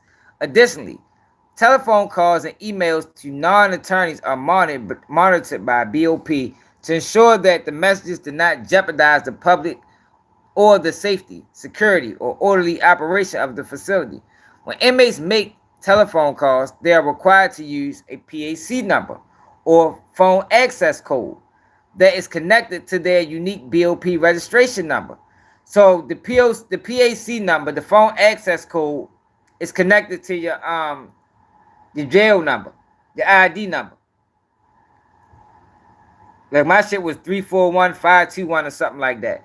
So my number was attached to that. So can't know anybody just use my number. But if they had my fuck, I ain't been locked up in so fucking long, which is a blessing. If they had my ID number, they can use it. Inmates access emails from the TrueLink system, which is operated by a company called CoreLinks. TrueLinks is a free-based system that inmates must pay for to send or receive emails using the TrueLinks computer system.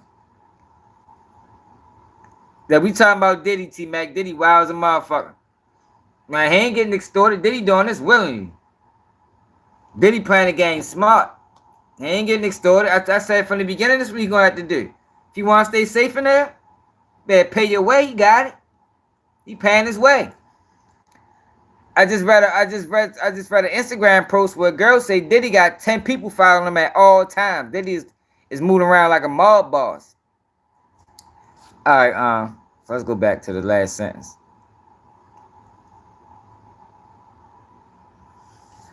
The defendant knows this is against BOP regulations. At the outset of each telephone call, the inmate is prompted to enter his PAC number, after which an automated recording announces sharing the PAC number is against BOP policy and is subject to disciplinary actions. They're gonna put his ass on lockup. The three-way calling. The defendant also frequently instructs individuals whom he contacts by telephone, including family members and his attorneys, to add other individuals via three-way call. This practice is also not authorized by BOP as it helps conceal the identities of the contacted individuals. Now look, right? Yeah, I remember, right? Yo, who remember when you said to blow in the phone? Because you gotta go. Because if the phone hit a click, it's gonna hang it up. Y'all remember that? Well, now with the cell phones technology is you don't gotta blow on the phone because the phone don't make a click. Back then, phones made a click when you click over. Now you don't gotta do that no more. So Diddy is using three-way phone calls. Diddy's getting people to call people for him. He said, "No, I'm too young." Shit, yeah. You said to blow on the phone, man. I'd be pissed off when the phone, cause they cut the whole call. This phone has been connected or disconnected, or whatever you used to say. Then you gotta call back. You gotta call back and try it again. The bitch might cut you off again. Now you wasting money. Man, that was a bitch for real. That was a bitch. The defendant also frequently instructs individuals whom he contacts by telephone, including family members and his attorneys, to add other individuals via three-way call. This practice is also not authorized by BOP as it helps conceal the identities of the contacted individuals. The government has reviewed multiple calls in which the defendant has obstructed others to dial in third parties, including members and associates of the enterprise and individuals who are not on the defendant's contact list. Non-authorized messaging services. Yo, Diddy is in that bitch breaking all the rules. Yo, Diddy in that bitch breaking all the rules, y'all. In addition to flouting BOP rules regarding phone use, the defendant also uses a non-authorized third-party messaging service called Contact Me ASAP to obscure his communications. The defendant appears to be using two Contact Me ASAP accounts. First, the defendant BOP contact list includes a particular email address, email 1, assigned to the defendant's son, which does not appear to be an account owned by the defendant's son, but instead appears to be an email address connected to... Yeah, Diddy crazy as shit. Yo, Diddy wow, yo. Diddy wow, yo. Diddy wow. Oh, no. Hey, yo, Diddy is never getting the bail, Diddy. You better get this shit up, bro. You is not getting the bail, man. You is not getting the bail, Diddy. The defendant appears to be using two Contact Me ASAP accounts. First, the defendant BOP contact list includes a particular email address, email 1, assigned to the defendant's son, which does not appear to be an account owned by the defendant's son, but instead appears to be an email address connected to Contact Me ASAP. Second, the defendant appears to be using another inmate's Contact Me ASAP account. Primarily using email 1, the defendant has exchanged hundreds of text messages via Contact Me and dozens of individuals, including attorneys and individuals who are not on the defendant's contact list. The defendant repeatedly circumvention of BOP regulations, starting almost immediately after arriving at MDC, speak volumes about his ability to comply with any conditions of release.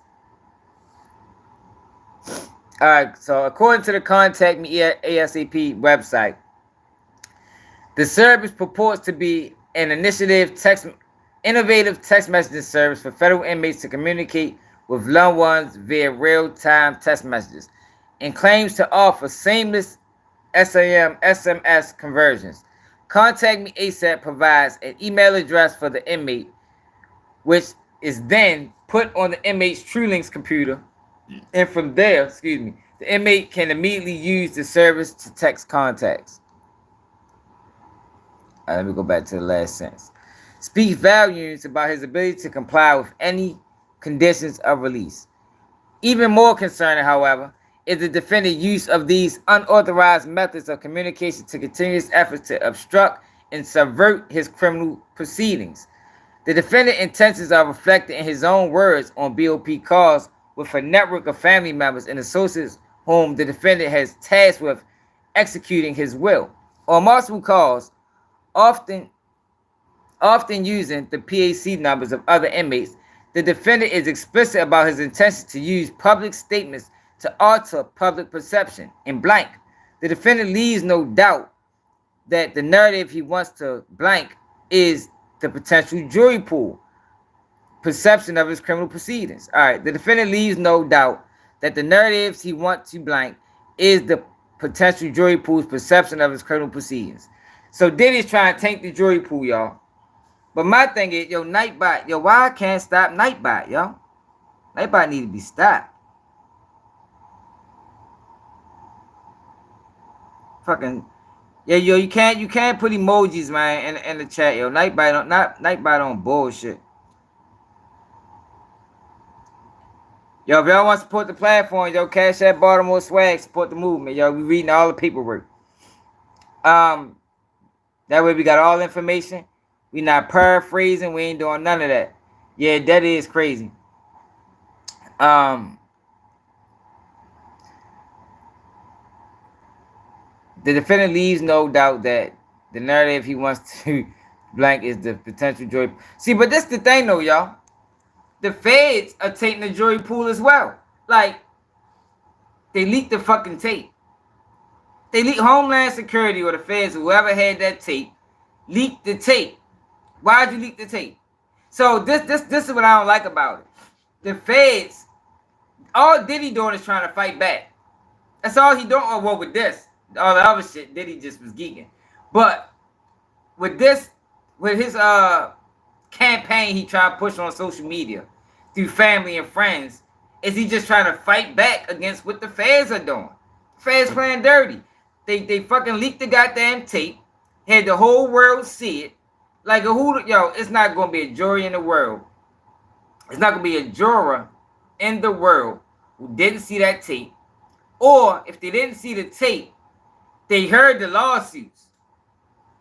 So the man can't fight back. Like, y'all gonna paint the man out to be a fucking monster and not allow him to fight back? That's bogus, man. That's bogus. I don't blame Diddy for this one.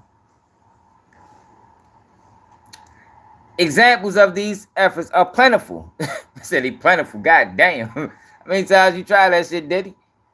October 4th, 2024. Notably, the defendant continued these efforts after the court's October 25th, 2024 order, requested by the defense, prohibiting exactly this sort of conduct. After the court entered the order, the defendant enlisted family members to plan and execute a social media campaign around the defendant's birthday, with the intentions of influencing the potential jury in this criminal proceeding. At that defendant's carefully curated direction, the defendant's children posted a video to their respective social media accounts showing the defendant's children gathered to celebrate the defendant's birthday. Hold up. So this is what they talking about, y'all. Diddy, so they saying Diddy put this together.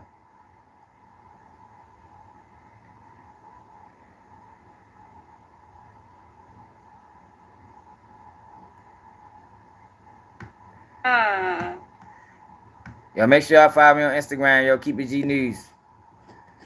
It's my Instagram. That way, if y'all get the notifications, I post them on Instagram. All right, so this is what they talking about. Alright, sing happy birthday, Daddy.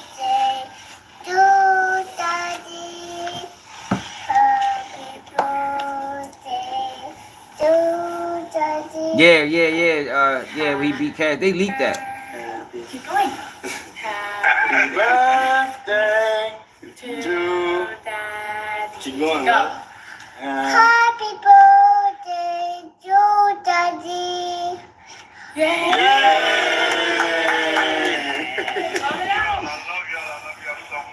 We love you too. Hey, Diddy a dirty motherfucker. So Diddy put that together. Act like so Diddy put this together, right? And presented it like they put it together. But he really lined this whole play up.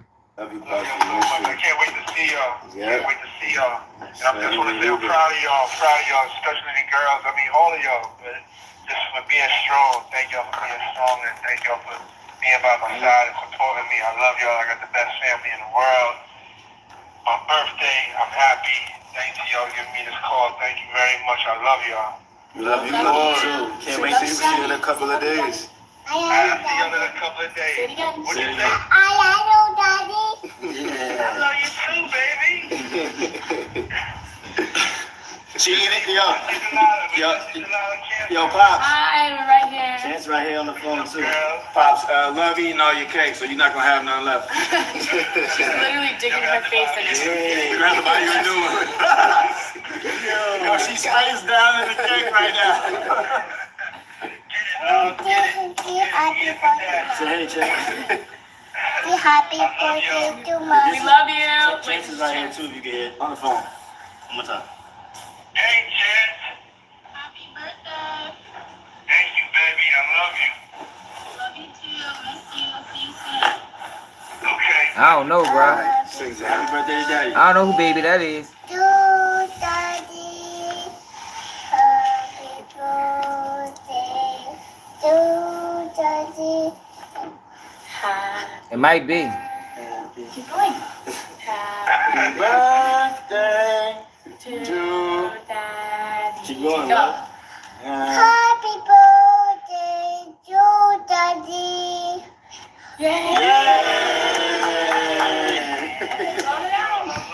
All right, so Diddy put that together. I thought the family put that together on their own, but kind of find out Diddy put that whole shit together. The defendant from within the MDC then monitored the analytics. Yo, he monitored the analytics. Yo, what the fuck, Diddy? Yo, why are you looking at the analytics, Diddy? The fuck, yo, leave the analytics to the family, bro. Like, why are you reading the analytics? Yo, Diddy, crazy, man. The defendant from within the MDC then monitored the analytics, i.e., audience engagement, and the explicitly discussed with his family how to ensure that the video had his desired effect on potential jury members. In this case, oh, that's redacted. Besides flagrantly violating the court's October 25th, 2024 order prohibiting this kind of interference with a fair trial, the defendant's own words make clear that his intent is to improperly influence the jury pool in this criminal proceeding. Yo, but the feds are doing the same thing though, yo, so I don't blame them. The defendant does not stop there. During other calls, the defendant makes clear his intention to anonymously publish information that he thinks will help his defense in this case. Yo, what the fuck, Diddy? Yo, how you, Diddy? Come on, bro. What are you doing, my nigga? Yeah, they is. They is, but all he trying to do is fight back. All he trying to do is fight back in this case. All the other shit, though, that was Diddy geeking. But in this case, all he trying to do is fight back. He's anonymously leaked videos favorable to his defense. In this case, shows that he is using his so-called public relations strategy to influence this criminal case. The defendant's efforts to obstruct the integrity of this proceeding also includes relentless efforts to contact potential witnesses, including victims of his abuse who could provide powerful testimony against him. For example, on October 4th, in a call involving the defendant and one of his adult sons, the defendant says, blank. Now he said a whole bunch. God damn. Provides the clear inference that the defendant's goal is to blackmail victims and witnesses either into silence or providing testimony helpful to his defense.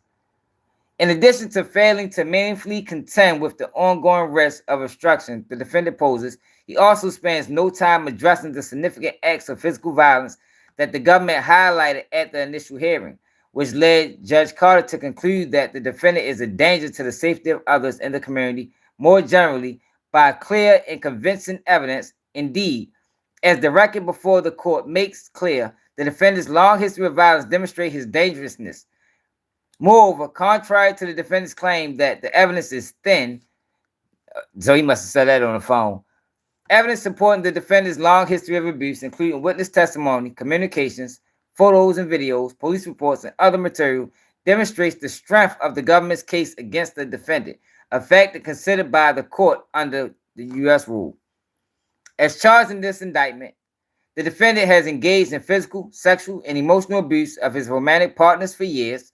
The defendant also engaged in acts of violence directed toward his employees and many others, including kidnapping, arson, and physical violence, such as throwing objects at people, throwing people to the ground, hitting, kicking, dragging, choking, stomping on, and shoving others.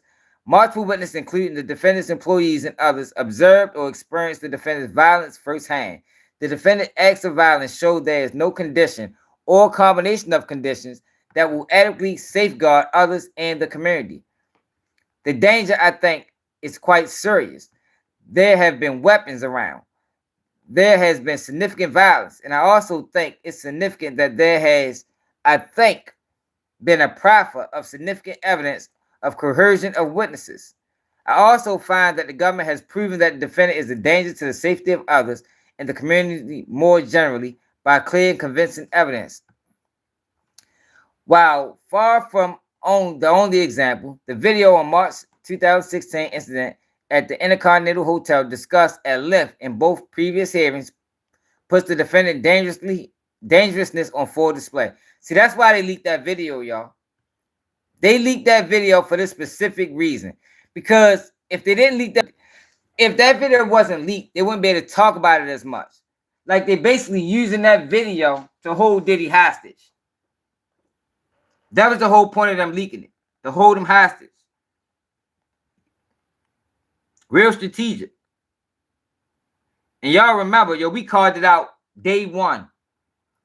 When that video got leaked and Diddy got arrested, we called it out day one. Like, yo, that was a dirty move. Diddy had these tapes for years. It never gets leaked. It never got leaked. The minute Diddy get arrested, now you got all these tapes floating around. Like, yo, come on, yo, it's obvious. But that's a dirty tech. That's illegal. They still trying to figure out, Diddy defense team still trying to figure out who leaked the tapes. Because that was illegal, y'all.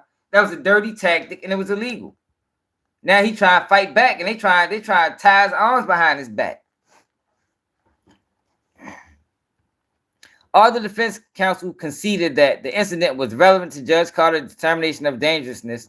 The defendant fails to address it with respect to the present motion. Instead, he repeats his prior characterization of defendant's relationship with victim one as complex and at times toxic, and pivots to the defendant's philanthropic endeavors and family relationships in an effort to distract.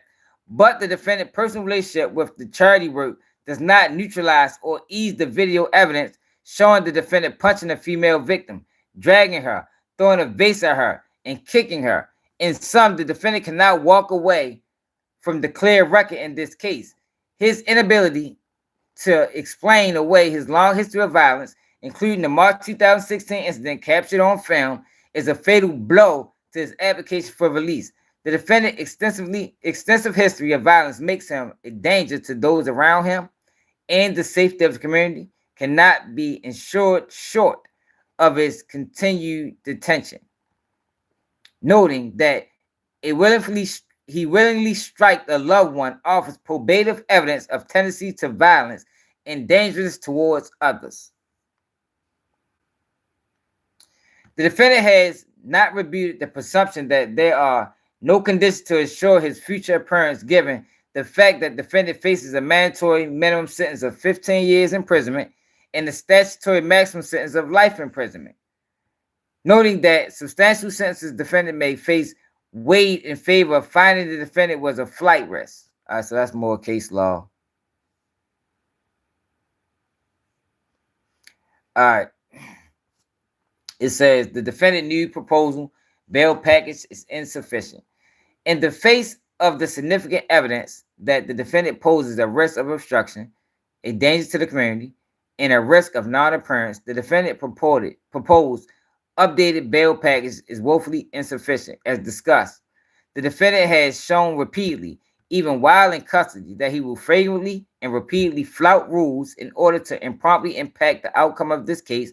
The defendant has shown, in other words, that he cannot be trusted to abide by rules or conditions.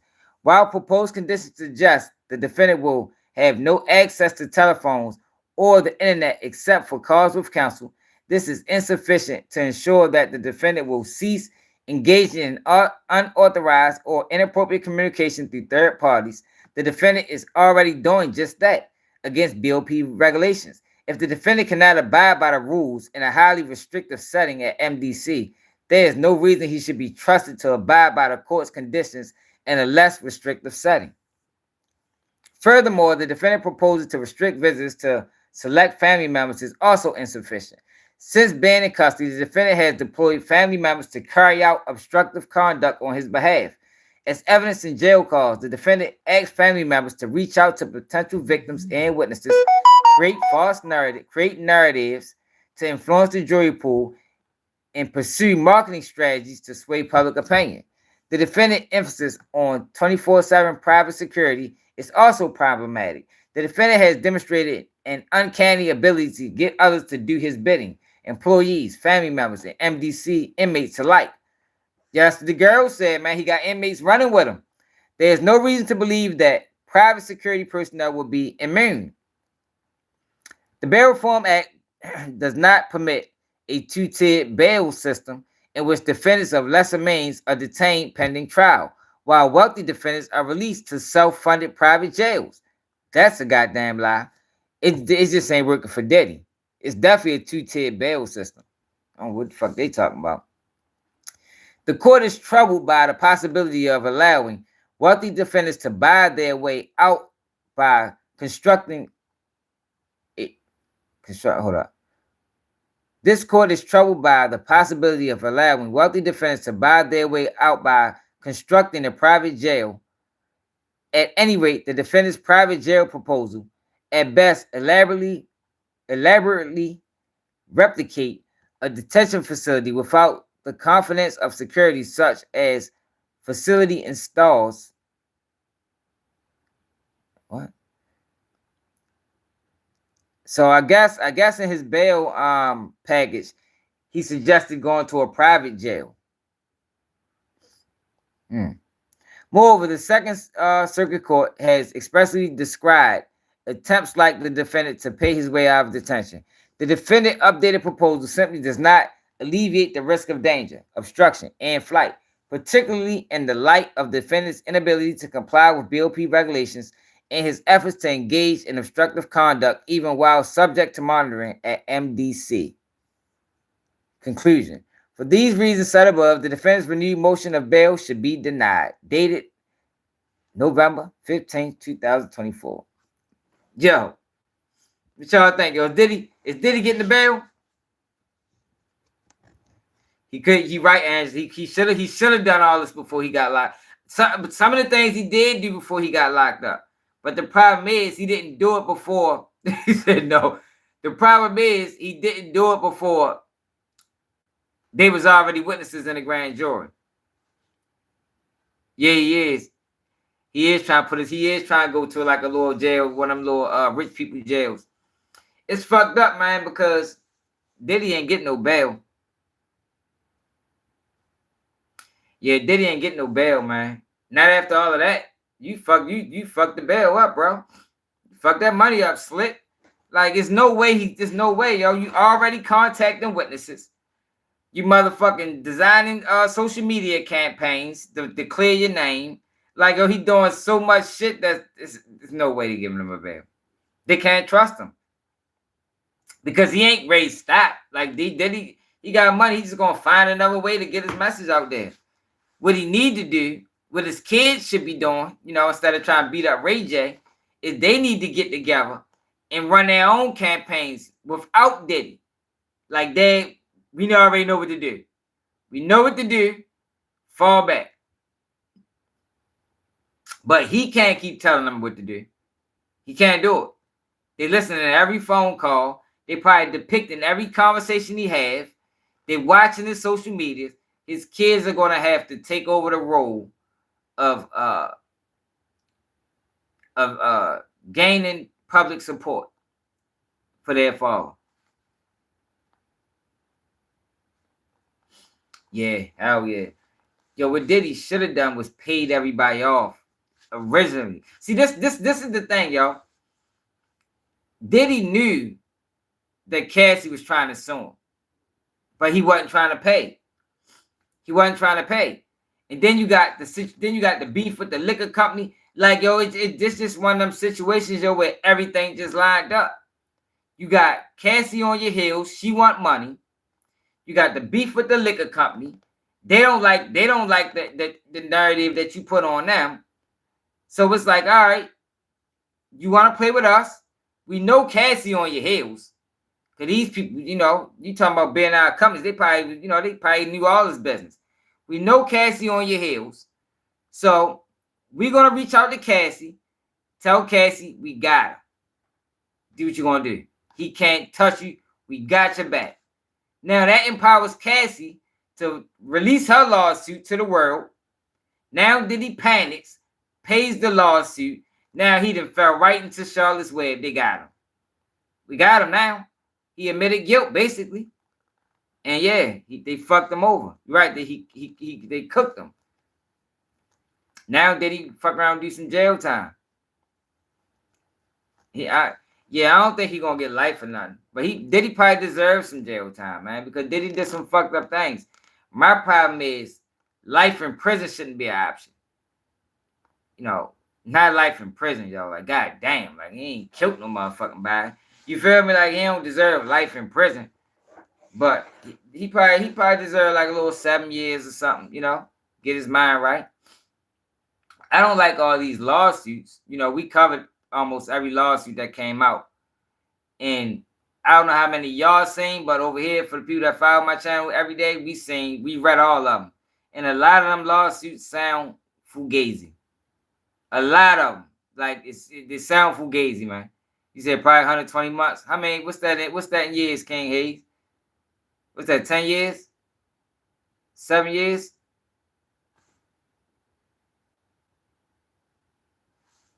They probably did.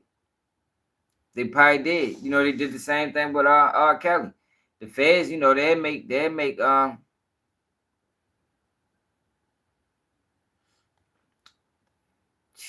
I mean, yeah, that is true.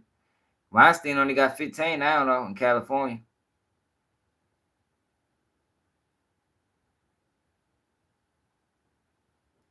Man, they knew what Diddy was doing, man.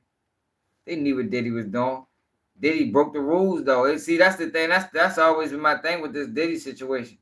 They don't really care about no fucking victims. Diddy went against the grain. And that's the thing that I always be talking about. When you get these people, and when these people build you up, they can break you down. And they built Diddy up, now they breaking them down. That's why it's never even cool to align yourself with these people, because they play dirty. Diddy know they play dirty. Diddy played dirty. You feel me? So it's like, it's just crazy, man. When you play with dirty people, you expect to get dirty. That's just what it is, man. Oh, Kelly definitely got 30. Definitely got 30. What you talking about with Diddy's situation? No, this Diddy situation, this shit is about the liquor company. Diddy tried to sue that liquor company for all that fucking money, billions of dollars. They paid him a couple dollars. They walked away, and they like, okay, we're going to get you on the back end.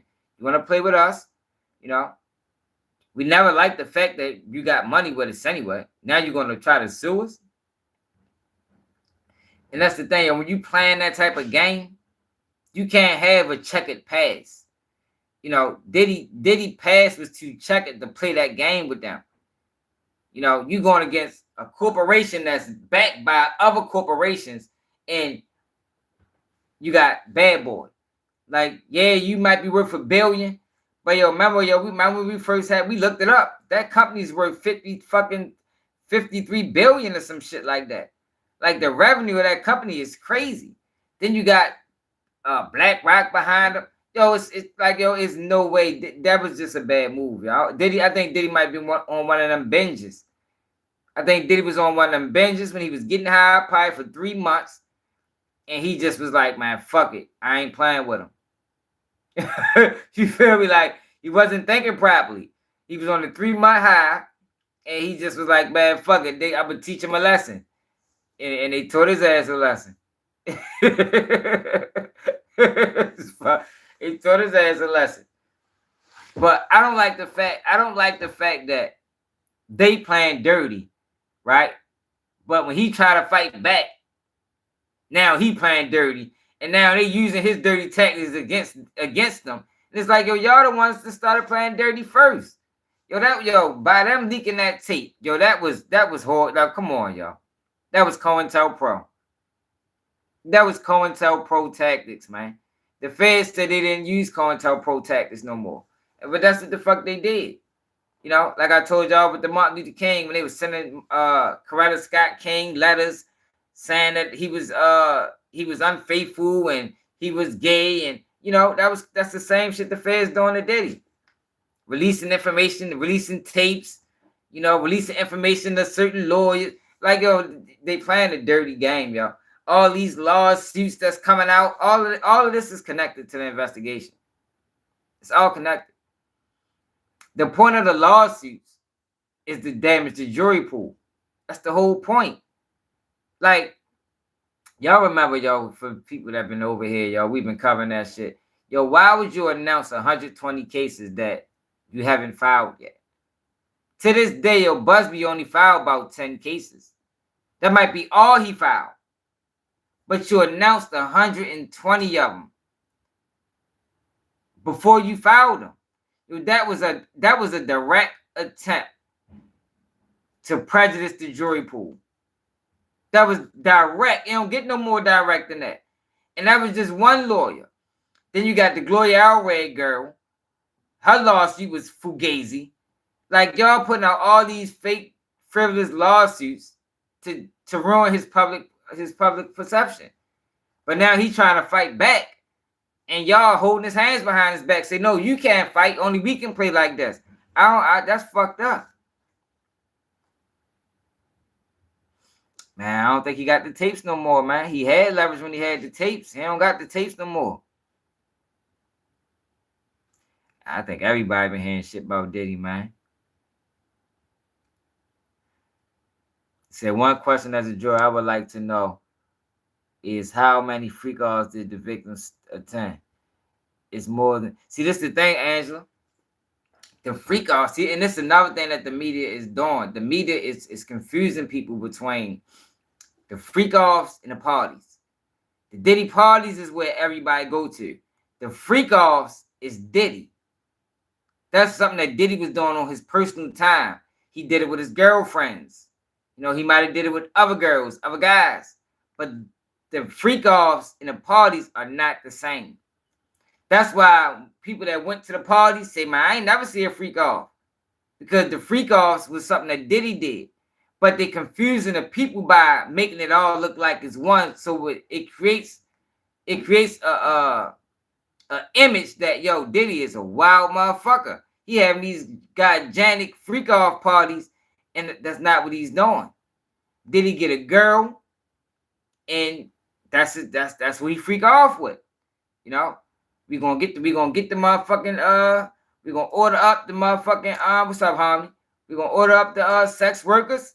We gonna get the baby oil. We gonna bring the drugs, and we gonna party like rock stars. And the thing is, and I always say this, I think Cassie liked the freak offs at one point. I think it started becoming uncomfortable when Diddy wanted it too frequent. You know, they might have just been having freak offs once every 4 months. But then over time, you know, it went from once every 4 months to once every 2 months to once a month to once every 2 weeks to 3 times a day. And I think that's what Cassie was like, oh man, this shit is getting out of control. You know? All right, and so this the thing. And I'm probably the only one that explained it because I ain't seen no YouTube explain it. The reason why Diddy is charged with a RICO is because the organization of the parties.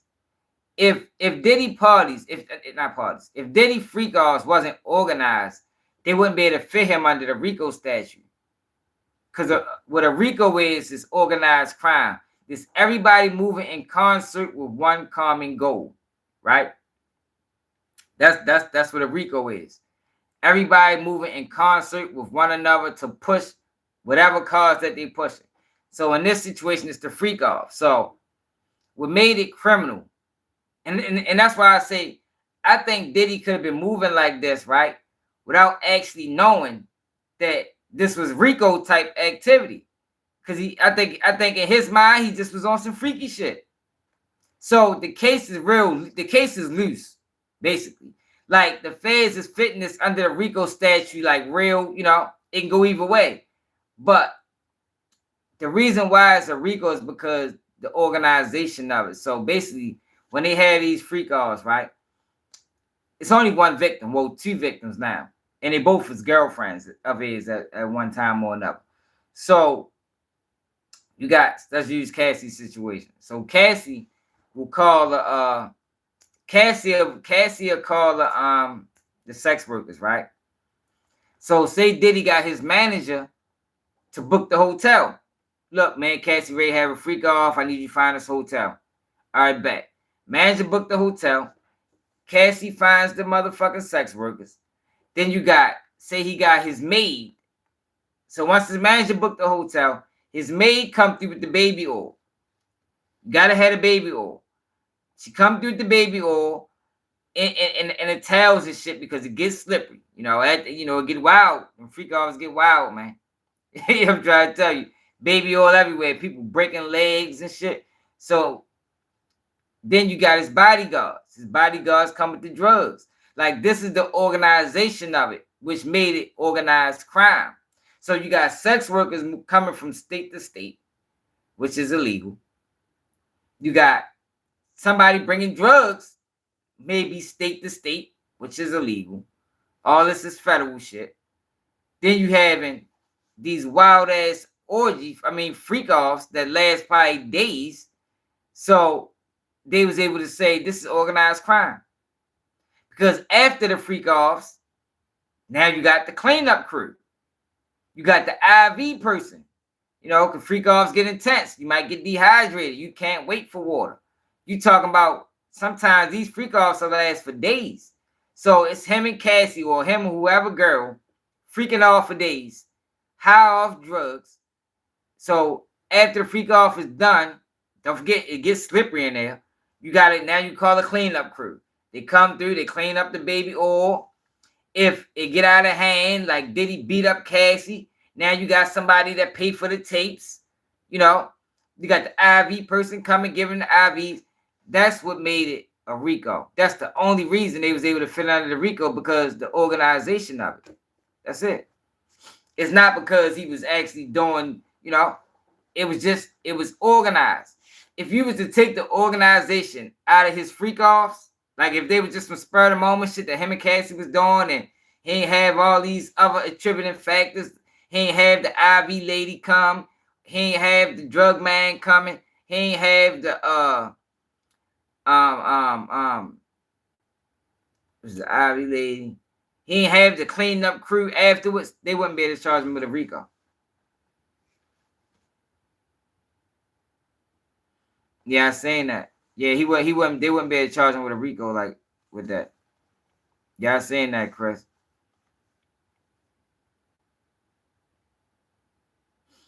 Yeah, it is. But this the thing, Margaret. They doing that because that's how the media is spending. Law and crime is confusing people. Law and crime is confusing people. Because, all right, so they're using that video. Because look, Angela, he's a danger to the people that he was in the freak offs with. Because they're using that video to say, look what he did to Cassie. The victims and the witnesses are close people in Diddy's circle. So it's like we can't allow him out because he might try to get to them. And what they and how they are justifying that is, look what he did to Cassie. That's why they had to release that video. Because if they didn't release that video, they wouldn't be able to justify it. You understand what I'm saying? They wouldn't be able to justify detention if they didn't release that video. That video, now, along with what he's doing in jail, is what's holding him there. Look, he might come out and do that to Cassie again. He fucking set Kid Cudi car on fire. Like, it's those things that's saying, no, he can't. He's a danger to society. He might come out and try to attack one of these girls or guys or whoever the fuck he was dealing with. Man, yeah, this shit crazy though. But shit, y'all appreciate everybody that tapped in. Y'all make sure y'all support the platform, man. Cash App at the bottom, man. Support the movement, man. You know, we read all paperwork. We don't cut no corners. Even though, I mean, we cut corners on this one a little bit, but we read all the, you know, the important parts of the paperwork. You know, we just skipped the case law. Yo, by tomorrow, yo, Nightbot is going to have a whole new attitude. Because Nightbot been on bullshit for the last 2 days, putting people on timeout. I didn't tell him to do that. He's out of control. Nightbot is out of control, y'all. Get it right tomorrow. Clemson, what it is. Nightbot tripping at Billy. Oh, geeking. But Diddy geeking too. To fucking Diddy. Yo, like how yo Diddy went that bitch and got on straight gorilla time. Like, man, shit, I'm in here. What's up? I'm in population. I'm gonna get me a gang to protect me. And I got me a phone. Yo, Diddy is in that bitch running the jail, y'all. Diddy is running the jail. But I knew that's how it was gonna be, y'all. If y'all remember I said that. Diddy, all you gotta do is pay your way. Dirk probably gonna do the same thing. Pay your way. That's not extortion. That's smart. You got money like that, and you get a team around you, and we rocking. Like straight up, like these my guys, these my bodyguards. I had bodyguards on the street. I had bodyguards in this bitch. That's the best way to do it. If he wanted to harm someone, he would have done it as soon as he knew he was going to be indicted. That's true. That's true. No, don't get me wrong. I think Diddy deserves a bail because these charges fugazi. But I know how the system works, especially with him contacting people. He ain't gonna get one. He ain't gonna get one because of how he was moving. I think he deserves a bail because the case ain't that big. It ain't that bad. It's only 2 victims. It's only 2 victims. Yeah, he did. I think so too. Yeah, he did. He can't do shit, Roy. They on his ass. They probably got a special motherfucking CO that fucking or detective that just watch Diddy non-stop, everything he do. I'm surprised they gonna, if he keep moving like that, they gonna put his ass on lockup. Watch. Let him keep moving like that. They gonna put Diddy ass right on lockup. He gonna be mad as a bitch then. He ain't gonna be able to do none of that shit. I'm surprised they ain't put him on lockup yet. But he probably, see, that's the crazy thing the feds is doing. They sitting there allowing him, they could have been put him on lockup for that shit. But they sitting there allowing him to do it just so they can take it to court. Like, look, judge, look what he doing. He's still doing it. Like, yo, y'all could have nipped that shit in the bud as soon as y'all found out he did it once. But no, that's not what they wanted to do. They wanted to keep allowing him to do it, keep allowing him to do it. Now we can go to court and say, judge, look, you can't trust him. He off this bitch getting his kids to do this and doing that and doing all this other crazy ass shit. Straight up. You say he in a special housing unit. It's like he in there with people. Yeah, he is, y'all.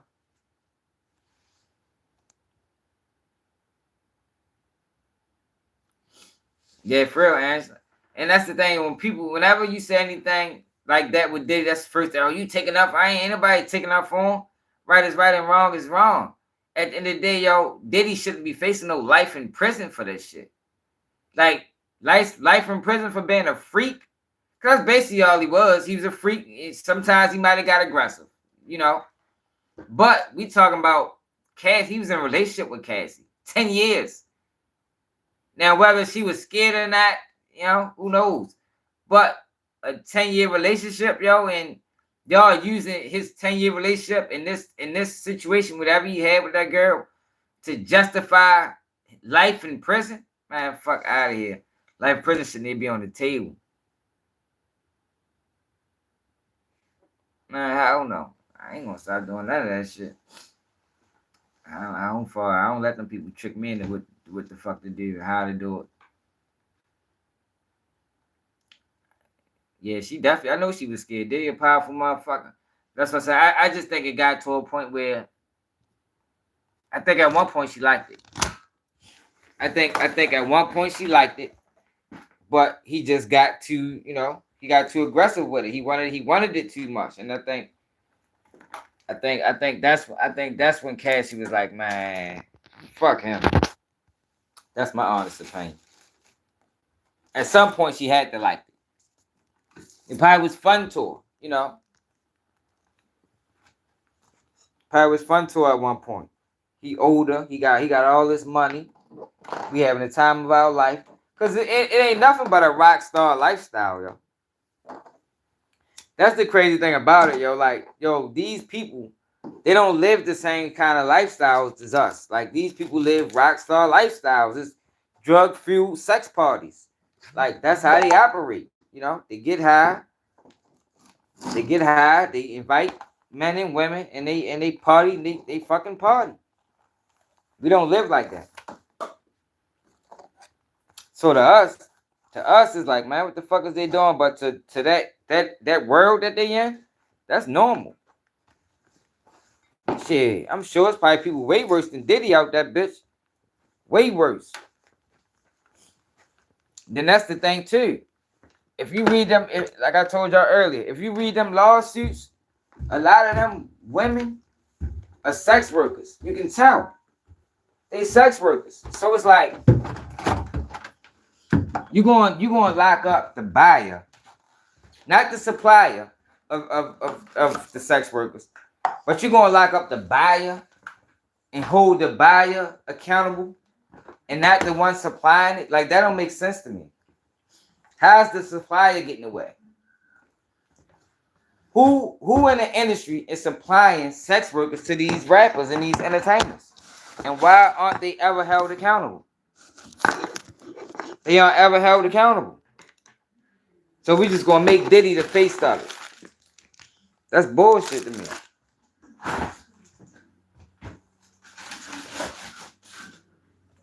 That's bogus. All right, I gotta get something to drink. That's bogus, man.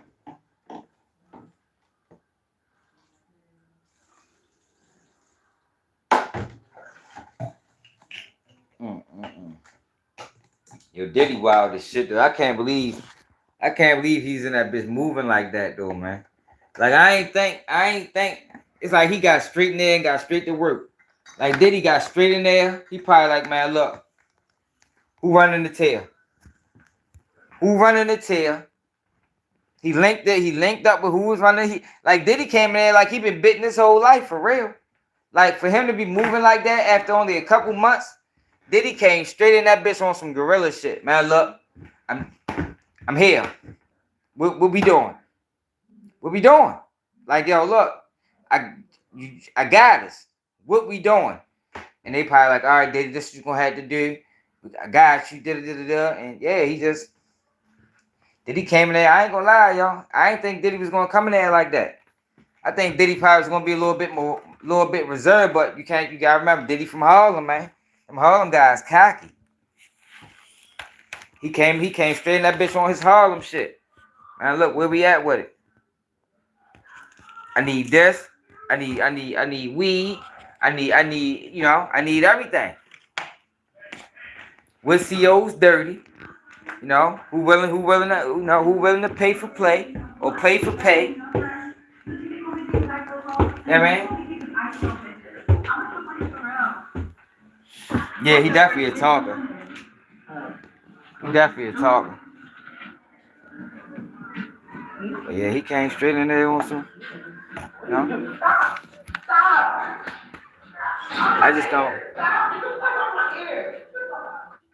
I just don't think life on prison should be even an option. Yo, Nightbot tripping. Oh no, that wasn't Nightbot. Nightbot put Angela in timeout. God damn it, yo. Yo, I'ma fix Nightbot, y'all. Yo, don't get mad at Nightbot, man. It's my fault, y'all. I gotta fix his commands. But he tripping. But I appreciate everybody that tapped in. Make sure y'all subscribe to the channel. You know we go live every day, 11 p.m. Eastern time. If you can't support the platform, every dollar count.